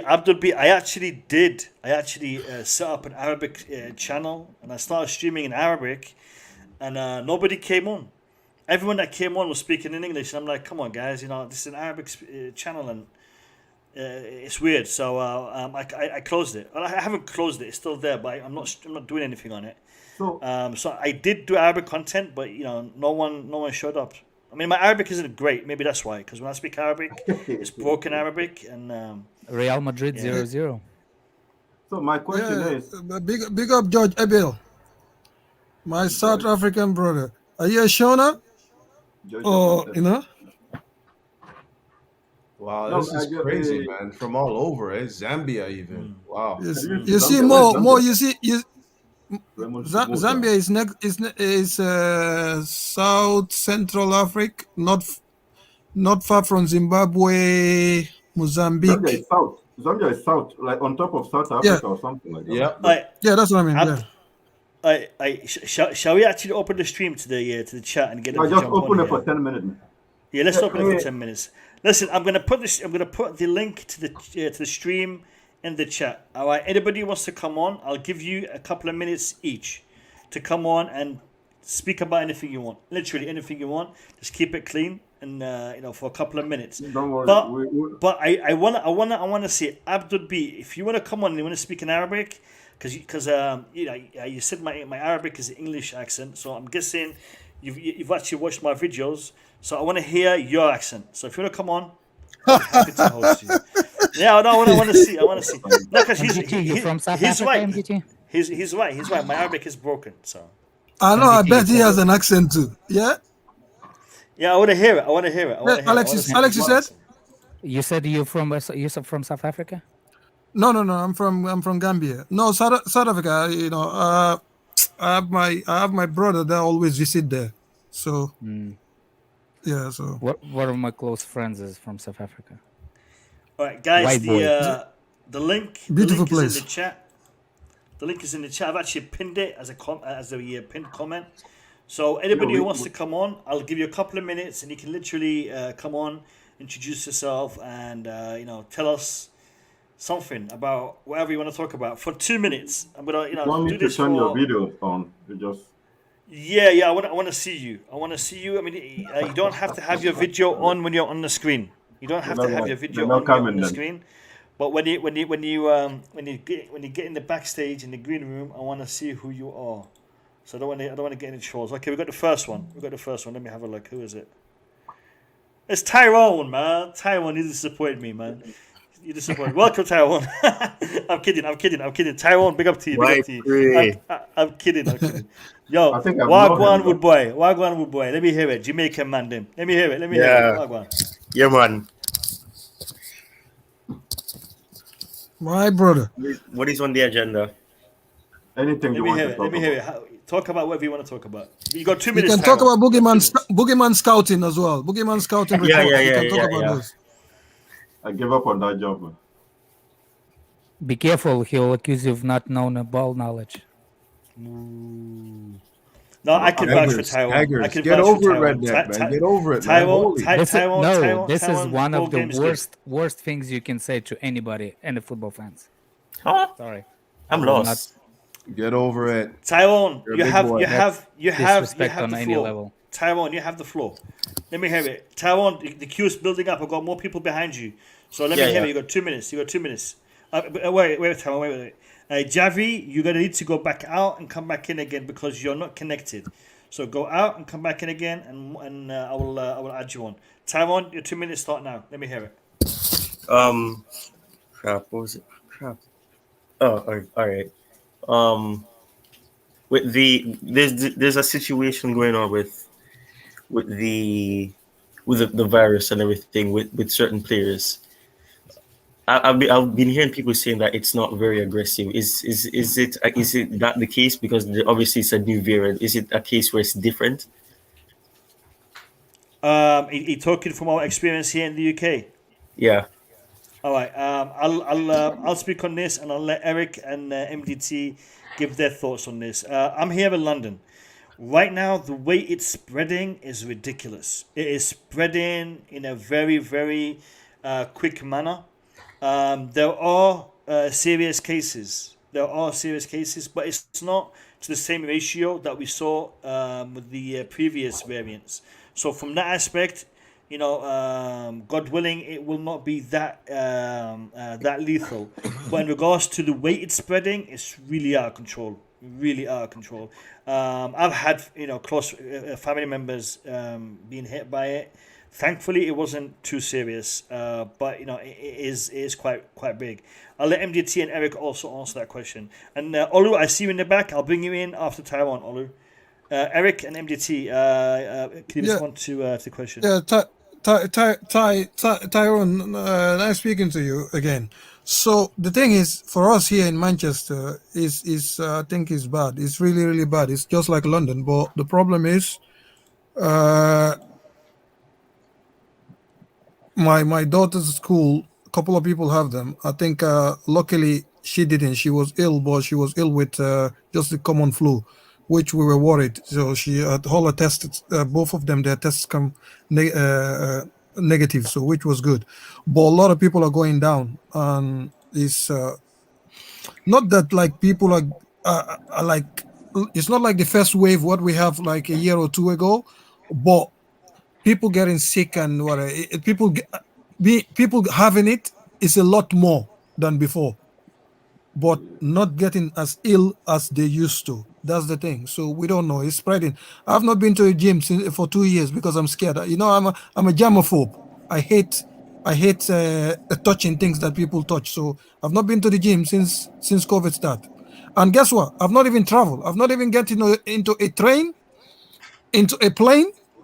I'm avoiding anything like that. Even my wife and kids are traveling next week. They're going to Africa. I'm not going because I'm not taking a chance. I'm a germaphobe. I can't help it. All right. Okay. Cheers, MDT. Eric, can you give us your experience with the current situation? Yeah, Tyrone, good to speak to you again. It's just like the guy said previously. It's just spreading very quickly. You know, it's a serious situation because it's still danger. You know, it's still a danger. You can still get killed by this new strain, right? So I think it's something that people have to take seriously. People shouldn't overlook it. If people should just follow the advice of their GP, the doctors, because obviously they are the medical experts. They know what's going on, and people just need to be careful and just follow the procedures that we are being told to do. But in my personal experience, I just try as much as possible to do what I've been doing, which is not have too much contact with people. I don't go out too much. I don't really get involved with large crowds and things like that. And you obviously have to keep washing your hands, sanitizing, making sure you're staying safe. And that's all I can say. I can't say too much more, to be honest, but it's a similar situation, for everybody in the UK. All right, Eric. Thank you very much for that feedback. Tyrone, big up to you. Thank you for jumping on. I'm going to have to keep rotating people because I've got people coming in. So big up to you, and it's been good to have you on, Tyrone. Yeah. Good night. Big up. Cheers, Ty. Big up, Tyrone. Big up. All right, the next person is Olu. Olu, big up to you. Hi guys, how you all welcome, doing? Welcome. Doing good. Awesome, Olu, you great. got 2 minutes. Olu- Let me hear your question, mate. Olu Dada, how are you doing? I'm doing pretty good, MDT. It's great, listening to you guys speak today as well. I hope you guys are all staying safe. Thank you. Yeah. Doing good. Yeah, Doing good. I just wanted to, over here. just make a bit of contribution. I didn't watch today's match. I didn't wake up early today, so I did miss the match. But from the feedback from you guys, I could tell Kovačić coming back and Kante coming back, added a bit of great value to our team. And I think in general we've missed Kovačić controlling the game. And I think going forward, you get to see a better Chelsea, going forward, which is good, which is good. And my only question is, I'm just just wondering when we get to have a conversation on our front line. I was having a back and front conversation with Couch on the chats, talking about our front line don't score goals, and for me, that's going to be the difference within ourselves and City and Liverpool. That's pretty much it. Just wanted us to have a conversation. Maybe your next stream, we could have a conversation on our frontline players. We get to analyze them individually and get to see, what contribution they bring to Chelsea Football Club as a whole. That's just pretty much for me. All right, Olu, fantastic. Yeah, I will definitely look into that. Right. We have addressed it many a time in different formats, but just in regards to an entire stream on that, definitely want to look at, especially if we're going to go into lockdown for football. It's definitely something we'll look at. Olu, thank you very much for coming on. Much Great. love, and I will see you in Awesome. future streams. Yeah, Take care, brother. you do have a good week as well. Big up, brother. Thank you. You All too, right, brother. guys. You too. Big up, Bye-bye. Olu. Big up, Olu. Bye-bye. Javi, again, you're connecting and it's not allowing you to be connected with your devices. So please continue to try and hopefully you'll get through. Guys, lines are open. So the link is in the panel, in the chat. Click on it. And you'll jump on here in the panel. There's someone else in it. Do you see it? Yes, we have two. We have two people here. So now it's Kawasi. Kawasi, thank you for jumping on. Yes. Big up to you. Thank you. How are Thank you. I'm very well. And Me pacho. Hey, Pacho. What language is that? You are officially a Ghanaian. You are Oh, officially Ghana. a Ghanaian. Absolutely. You know, I'm an African citizen. Yeah, you can speak a bit of our language. That's great. That's great. Big up to you guys. You are doing amazingly great, and it's I feel always a isolated. pleasure. It's always a pleasure listening to you. And I always say that if Marina, the board, and Tuchel have their ears here, they would have taken a lot of wisdom and make a lot of changes. Yes, it's a fact. Facts. If they had their ears here, they could. I think they might do. You know, not them specifically, but I think people at the in the club do watch the send social people media to watch some of these things. Yeah. So this one, others, I'm pretty sure. You know, we are attracting attention. So yeah, Kawasi, do you have a question for us? Do you have anything you wanna ask us? Yeah. Well, I just wanted to say something about the match today a little bit, and then the problems we have with our squad. I mean, looking at the way things are going, I can look a bit frustrating. But what I see is that mostly our problems are compounding. Even though I heard someone say, not on this platform, I heard someone say that we still have a very solid squad. If you look at the squad that we presented against Wolves, it was still a solid squad. So everybody have a problem, and we should have been able to perform. And you see that what I pick is that once some of the players are down, it can affect the rest. When you have a full squad, there's motivation, there's competition for places. And I think at the moment our confidence have gone down because those players that can ginger the rest, those that can motivate the rest, Lukaku, all those big players, they are all down. I mean, Havertz, all those players that can ginger the team are all down with COVID. And so the challenge is that the rest, there's no competition for places anymore. Everybody now, Chalobah is now in the midfield. I mean, everybody is playing whatever, so there's no competition. So confidence is low and other things are low. So I see that it's affecting our performance. Even today was a bit better. And I don't know whether today you've discussed that already, but I thought Saul did a bit better. Saul He wasn't terrible. in the Definitely wasn't midfield terrible. was controlling. He was very calm and he was controlling things. I really like the way he did a bit. He did well. Not so much. I don't also know whether you guys saw what Alonso did in the penalty box. There was a cross in, and then he allowed the guy to head the ball. It was almost a goal. It's not only he allowed; he ran away from the guy. He ran away from the guy. I was amazed. I mean, I was the only one watching the match. I said, "What?" I was shouting. He was scouted by Boogie. Boogie is the scout. Then Boogie need to scout another person for us. Alonso is amazing. It's amazing. So this is where we find ourselves. And the COVID situation in Ghana, the Omicron is getting serious. People are being infected every day, and the rate. I mean, in Ghana, things were a bit controlled. We were not having that much. The COVID was controlled. So we from the beginning, the information was very good. We did very well. We controlled it, but the Omicron is getting serious. People are getting it daily. I mean, my brother's wife just died recently. You know, because he had underlying conditions. She died. And so it's getting serious. And condolences, my brother. Condolences. Yeah. Thank you. It's a bit dangerous. It's a bit serious.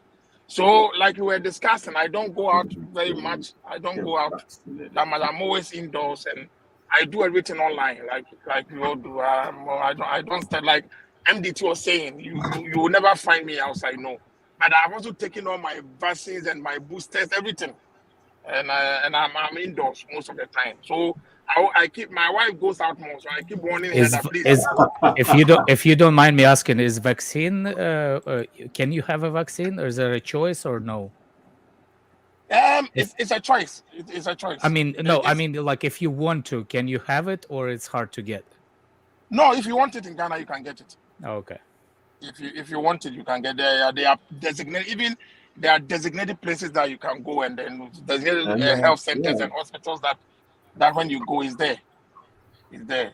So so I have done my. So I keep warning my wife that I'm indoor. So he has been going out. You should be careful. I don't want trouble. I'm protecting myself. So if you allow me to. Kwasi, I want you to look after yourself and look after your family, and please do everything you can to stay safe. This is not an easy time for anybody. The whole world is going through this together. Prayers and thoughts are with everyone. Who are going through this. We've all suffered from this at some point in our lives. So it's serious. So look after yourself, Kwasi, and always a pleasure to have you on. And thank you for your continuous support to the channel. Thank you very much, my brother. Thank you. Take care, Kwasi. Good night. See you soon. Good night. Bye. Good Bye. night. Take care. Bye. Okay. Bye. I want to bring in football style, and I think football. You've changed your logo. This is Wissam, correct? Yeah, that's my fault. Hello, Habibi. How are you? I'm good. How about you? Big up the panel and Mo. And I just want to say that I was the gym stream, and I just saw Alex, and I just want to say the squad Wolves match was very not good performance in my opinion. I think we should have been much higher because we have high quality players we have, and we should our free attack is a problem for us because since last year we have this problem, and I don't know what we can do from this because these players are not the players for the Premier League in my opinion. Amount I keep out, but I mean Pulisic and the other players is not fit. We should buy players in January transfer or in the summer transfer because we need the future players, and Tuchel need to buy players, but not for the past for Sarri and Frank Lampard players, and should be improved right now. And board should notice this because last time Koundé was the one of the Tuchel wants the player. He was aimed for it. So, but the board didn't want to pay the money that release clause for the Sevilla wants. So that's why they couldn't buy this player and to be our right center back. But in my opinion, I don't know, guys, what do you think of the three attackers? Because it's still on. We have this issue. I'm confused because other clubs like Man City can handle the players in the forward to score goals. Liverpool, but ours, we are a big team. We are the third in the table. We should have been improving this since long time. And Tuchel, I think he's not the problem. The players are the problem because their finishing is so bad and takes chances, losing chances. That's how it is. Simple chance could be lose the chance, go out or anybody. That's it. But I think we should improve this from the ongoing. But I hope things going well in London because now I think there's a big issues COVID-19 is increasing higher, and we should take responsible to not to get COVID-19. That's it. Yeah, thank you, Wissam, for your insight and your input. I definitely think Chelsea will address some of the positions. I think we will. I don't think there'll be a lot happening in January. I think it will be in the summer where we will see players departing and players coming in. That is something that I'm quite sure we will see happen for Chelsea. Because you mentioned a few. Those or others will be looked at. I think the important thing is not the players; it's the system. And we need to bring in players that suit the Tuchel system. Because for Tuchel to develop his team, he needs to get the players that he believes will suit his playing style.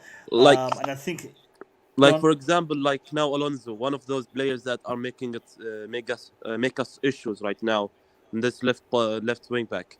We should sell this player in January and bring a new player until we see the solution about Tuchel when he is going to be back. So then we have a good quality players, both of them, new players.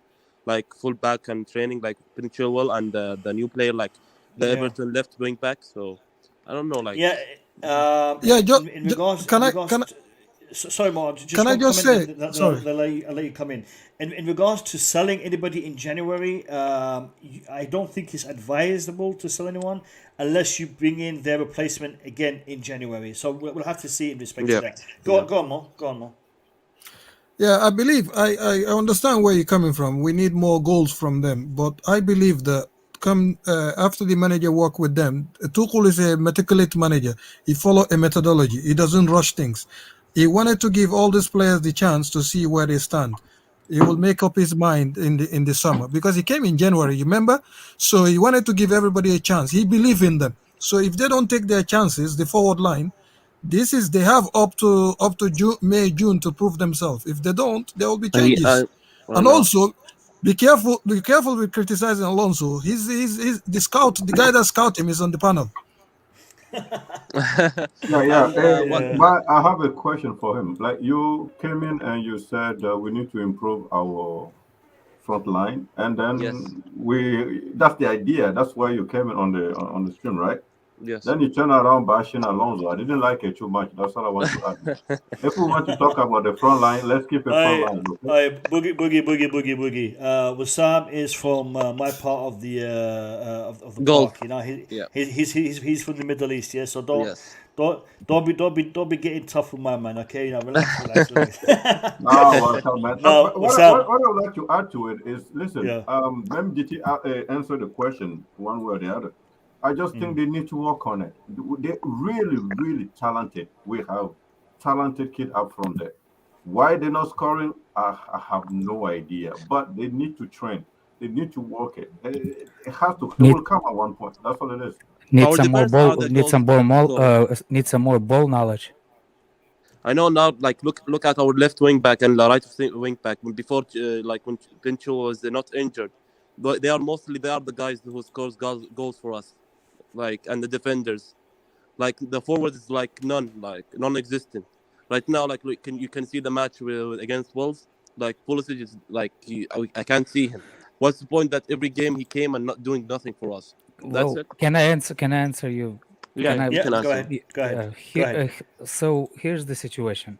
Out of all of us with this system we played with, has only been Mount and Kai Havertz, they're actually the ones that started and played together the longest. And you can see how way better playing together. A problem with a front, it's not because of the individual badness, or how you say it, like way bad up front. It's not that. It's just we haven't played. If you think about it, we always had something injuries. Pulisic, then Mount was out of form. Kai Havertz was out of form, and they did not play with each other. They didn't have a rhythm. They didn't have a chemistry between them yet. And with this COVID thing, it doesn't get, you know what I'm saying? Like City, everybody wants to prize City. City had the same squad for over 4 years. But if you really think about it, so does Liverpool.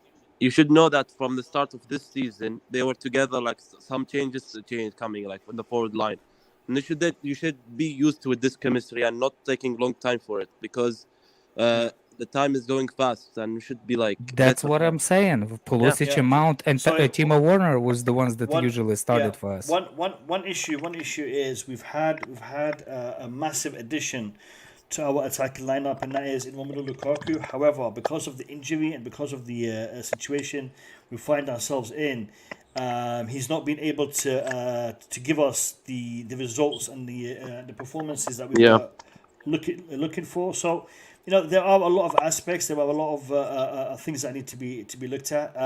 Wissam, I need to give Prince also his minutes. I know. So thank you for coming on. Much love, much respect. Take care of yourself and look after yourself and your family. Bye. And inshallah, everything is good. Habibi, ma'as-salama. Thank you, Master. Ma'as-salama. Okay, Prince, welcome to the stream. This is the first time we've had you on. So tell us where you're from and give us your insight, your feedback. Good evening. I'm meeting Prince from Nigeria. Actually, this is my first time. I was looking for the highlight to watch. I actually missed the match. I'm Is it actually Prince from not. this? Is it Prince? Sorry, before you go, are you from the southeast or southwest? Prince, most of the time the Igbos. Are you Igbo? South. We share border with an Igbo land. Oh, okay. Because I was gonna say Igbo Kwenu. Sorry, I didn't say that. Thank you very much. Okay. What I'm saying is, as a Blue fan, I'm actually happy with the growth that I've seen so far. Actually, we can't really compete with Liverpool and Man City, given the longevity that their managers have had. They've built a very solid machine there. So that we are here right now and we're actually a threat to many teams in Europe, I'm pleased to see us here. What is happening at the moment is a blip. It was meant to happen at a certain stage. So I'm not concerned. I'm not all about we should get new players. Alonso is an awesome player. All those boys, they are good. They can do this thing. It's just that right now, the manager needs to say something. They need to hear something. And we had a great game. We've been having great game. We make mistakes, silly ones. So I think we should be lenient a bit, not throw the squad away. I won't go out and out to support Sao, but I think he's come a long way from that first match that he had. He's actually showed he's working, trying to improve himself for the team. So it's difficult, no doubt, but I think the boys are doing well. It's not about bringing new signing. It even makes the problem worse because it needs more time to settle. So it's about making this team to gel, to work well, and it's true. Our front line, we've not had a consistent set of people playing together for long. Timo Werner came in, Lukaku came in, and Kai. I think it's only Kai that most of the time when he comes in, he just kinds of plays well with many of the people there. He doesn't need to play long with them. Kai, I think, is more because he's a very intelligent player. He can play with anyone. But the rest, the rhythm, it seems as if they don't really get on and go from the start. So we need to give them a little leeway and allow them to flow. I think the team is doing well. I believe City will drop points this season. I know they are awesome. I believe they will drop points. We just have to not fall too far off. We are just 2 matches away. Liverpool dropped points today. It could have been worse. So I think if we can keep this momentum, this tempo, and try to score goals, that's our issue, no doubt. I think we'll find a solution to it. It's frustrating. I think the manager is even more frustrated than we, the fans, are. But we'll get there. I'm optimistic about this team. I think our title challenge is not over. I hope they don't call us pretenders, though, but we are doing a really good work. I can't fault the boys too much. It's a difficult game. That's where Oh, fantastic Big up, comment. Prince. Big up to Prince. Big up to The Prince of the South. He's the Prince of the South. Big up. Nigeria. Yo, my brother. Yeah, man, he's like the only thing that I like about you is Kai is a really intelligent. When you say that phrase, you become my friend, man. That's all I love about you. Kai Harvard. But he didn't mention Jorginho. Boogie. I'm gonna make him not your friend in one question. I'm gonna make him not your friend in one question. Shall I do that? Let me ask you. Yeah, no problem. No. One question. Prince, do you think Lukaku is a good player? Lukaku is a good player, but this system, he has to understand it. He has to understand this system because when we look at how his team was playing from Inter Milan, Conte is always comfortable sitting deep and hitting people. He had a lot of space to do what he likes. But I think in our team, we hold the possession most of the time, except against City. Even Liverpool, if not for the red card, I think at a point we could have taken the possession from them. We have been really playing really high up the pitch. It doesn't give him that space to operate. He's more of a hold-up player, playing people through. He's not really playing his game. He's trying to adapt to a new system. I think Lukaku is an excellent attacker. I will give him time. I'm not going to judge him with this season. I'll give him time. Wait. Prince, 1 second. Boom, Well Prince. said. Boogie, Well do you like said. him? Boogie, do you still like him? Can someone turn off his video, please?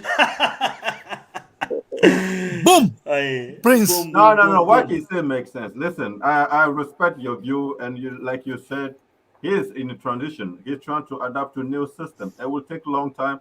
And nobody can sit down here and say Lukaku is not an excellent striker. He's scored a lot of goals at Inter. He is. The only problem is Lukaku and our system. So he has to we need to give him time to adapt and find his way. If he can do that, listen, I'm behind him. If he cannot do that, that's become a problem. Chelsea, Yeah, the but for me, everybody for has me to with adapt to Lukaku- Jennifer's style. Everybody. Yeah, for me with Lukaku. Listen, Alex, don't use that term on my channel, please. I've asked you. Why? This is the second time. No, he has a name. He has a name. We call him by his name. We Okay. don't use these kind What of about terminologies, J5? man. J5. J5 is not a problem. You know, that's his initial and his number. I don't have a problem with that. But giving him a name that does not have anything to do with him, I'm not accepting that. Yo, Press, it's like we're trying to disrespect him. Yo, I'm not Press, having that. you look like a Yeah, footballer. for me, I was You gonna play? say it about Lukaku. What I think Lukaku should do as a senior guy in that attack, the attackers they should sort this mess between them, because I don't understand. You should be able to tell the players they should know where to put the ball, because sometimes it's easy. If you guys have a meeting like defenders do, like Thiago Silva know what Rudiger is doing, Rudiger know what Thiago Silva is doing. The attackers need to sit down. Lukaku is The the only senior guy in player that that attack. doesn't is Alonso. The only player that doesn't is Alonso. Yeah. So for me, I believe that Lukaku need to do that, because Didier Drogba and Anelka, when they came to Chelsea, they told them they couldn't play together. They decided between themselves how to play, and it worked. So sometimes players need to sit down and yeah, that's true. Lukaku didn't have a preseason. Let's be honest. He didn't have the preseason with the team. That's correct. But I believe now they should sort it out between them, whether that's training or whatever, because defenders do. They do. Defenders always do that. Midfielders even do that. What you said is a good idea, but listen, Lukaku is the senior age-wise. Yeah, I can accept that. But the team won Champions League and Lukaku came in. So Lukaku sitting telling Kai Havertz how to play the ball to him, I don't think it goes well. I think as Lukaku and Kai Havertz sitting and talk to each other. How do you? That's what I mean. That's what I mean. Like Lukaku cannot just say, okay, you have to put the ball this way. They won the Champions League without Lukaku, and Lukaku has to adapt. Boogeyman, I don't know why you keep doing that. So why do you talk about the Champions League? Boogie played football in 1971 with Roger Miller, so it's different. Listen, I don't know why. Listen. Boogeyman. I'll tell you something about Boogeyman. If Boogeyman was an Uber driver or a taxi driver, okay, you'd get him at the start of the street. You say, "Listen, mate, I want to get to the other side of the street. It's one kilometer drive in a straight line." Boogie will say, "Yeah, please come on in." You'll sit in, and as soon as Boogeyman starts to drive, he'll take a left, he'll take a right, he'll go all around the houses, and then 2 hours later, he says, "Where were you gonna go again?" That's what.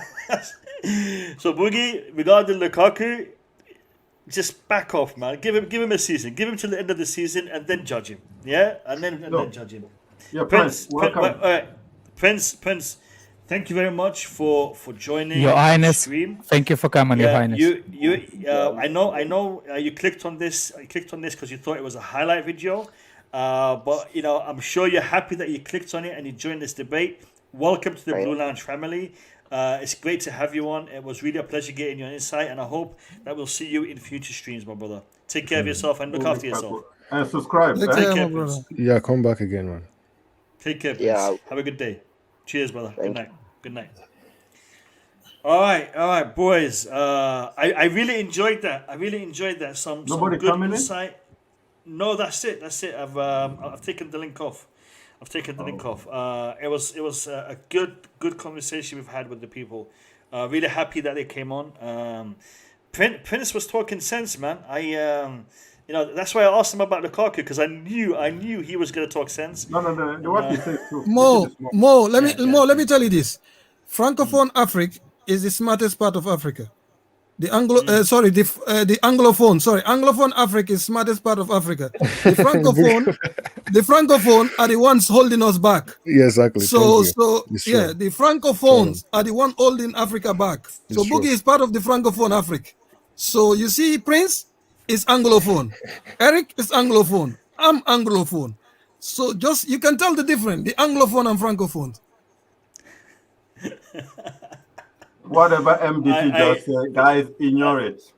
I gotta say this. I'm not familiar with that terminology, so I'll accept what MDT says as gospel because So you know, basically, it's his. yeah, he basically just means the African countries that speak English predominantly, English, yeah. compared to the ones that speak French. Yeah. Anglo speaking and French speaking. There you go. Okay, Yeah. I did not understand that, but now that Eric explained it. So who's the small? I agree with it too because my English- sister lives English- in Canada, French side of Canada. So French is better than English, or is it the other way No, around? No, in opposite. Africa, in Africa right now, our pain for since independent has been the Francophone. They're dragging us behind.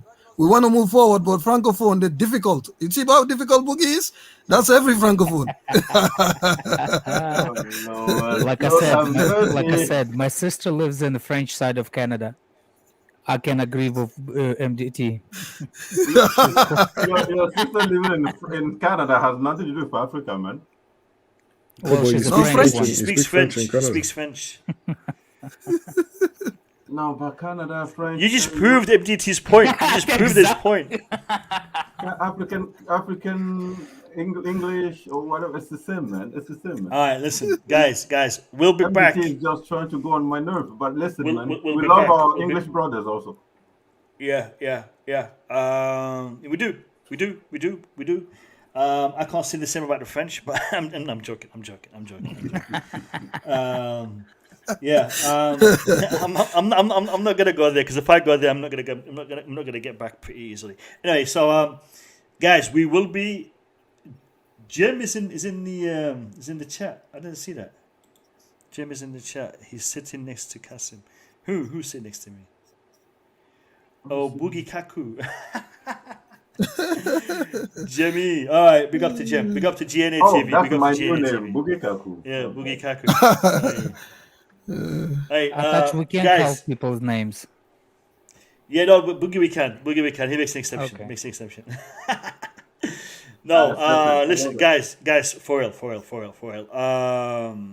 It's been a fantastic conversation. It's been a fantastic debate. We've covered a lot of serious topics. We've covered some hard-hitting topics. We've covered topics that are football related, not football related. I'm really happy we had the 20 minutes, half an hour where we brought on people from the stream.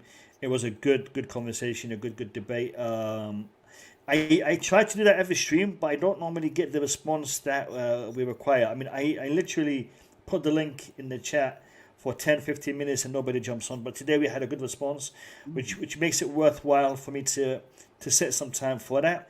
So thank you all for jumping on. It was really good. We will be back on tomorrow, depending on what happens in that meeting, the emergency meeting. It will decide the topic of the stream, but we will be streaming tomorrow. I promise you one thing, even if football is called off, we will still provide you with content on the Blue Lounge in one shape or another. You know, we want to keep this family going and this conversation going. Boogie, you want to say something? Oh, sorry, Mo. Have you checked the chat? The private chat or the regular chat? The Blue Lounge chat. You know, I think Couch and Bobby Smoke sent something. Oh, on the He's caught out. He'll be back. So Which chat are you hopefully. talking about, MDT? Yeah, just Is, check it. Twitter? Is it on Twitter? Oluwasoy Abbas. Kilo Shele, my brother. Kilo Shele. What you mean the thingy, the penalty shout? The Kante thing. I screamed that penalty. I screamed as soon as I saw Look, it. it looks clear, doesn't it? Do you VR didn't know even what? check it. Do you know VR what, didn't even check it. No, of course it didn't. When it happened, Kante was down for like 5 seconds and then he got up. He didn't appeal it or make a big thing out of it. It's But just the way that's Kante Kante. plays football. And, had that been Salah, had that Rudiger. been Ronaldo, had that been anybody else. No. Even Rudiger. Yeah. I mean, we will give it a penalty under, lesser circumstances. Let's just say it that way. Especially if Salah. Yeah. I think. That was a bad decision on many levels. But yeah, guys, Boogie. I really want to end the stream. Go on, Boogie. Go on quickly. Okay, that's fine. I just want to shout out to our player that's still COVID negative. They're doing what they want, whatever they're doing to stay fit.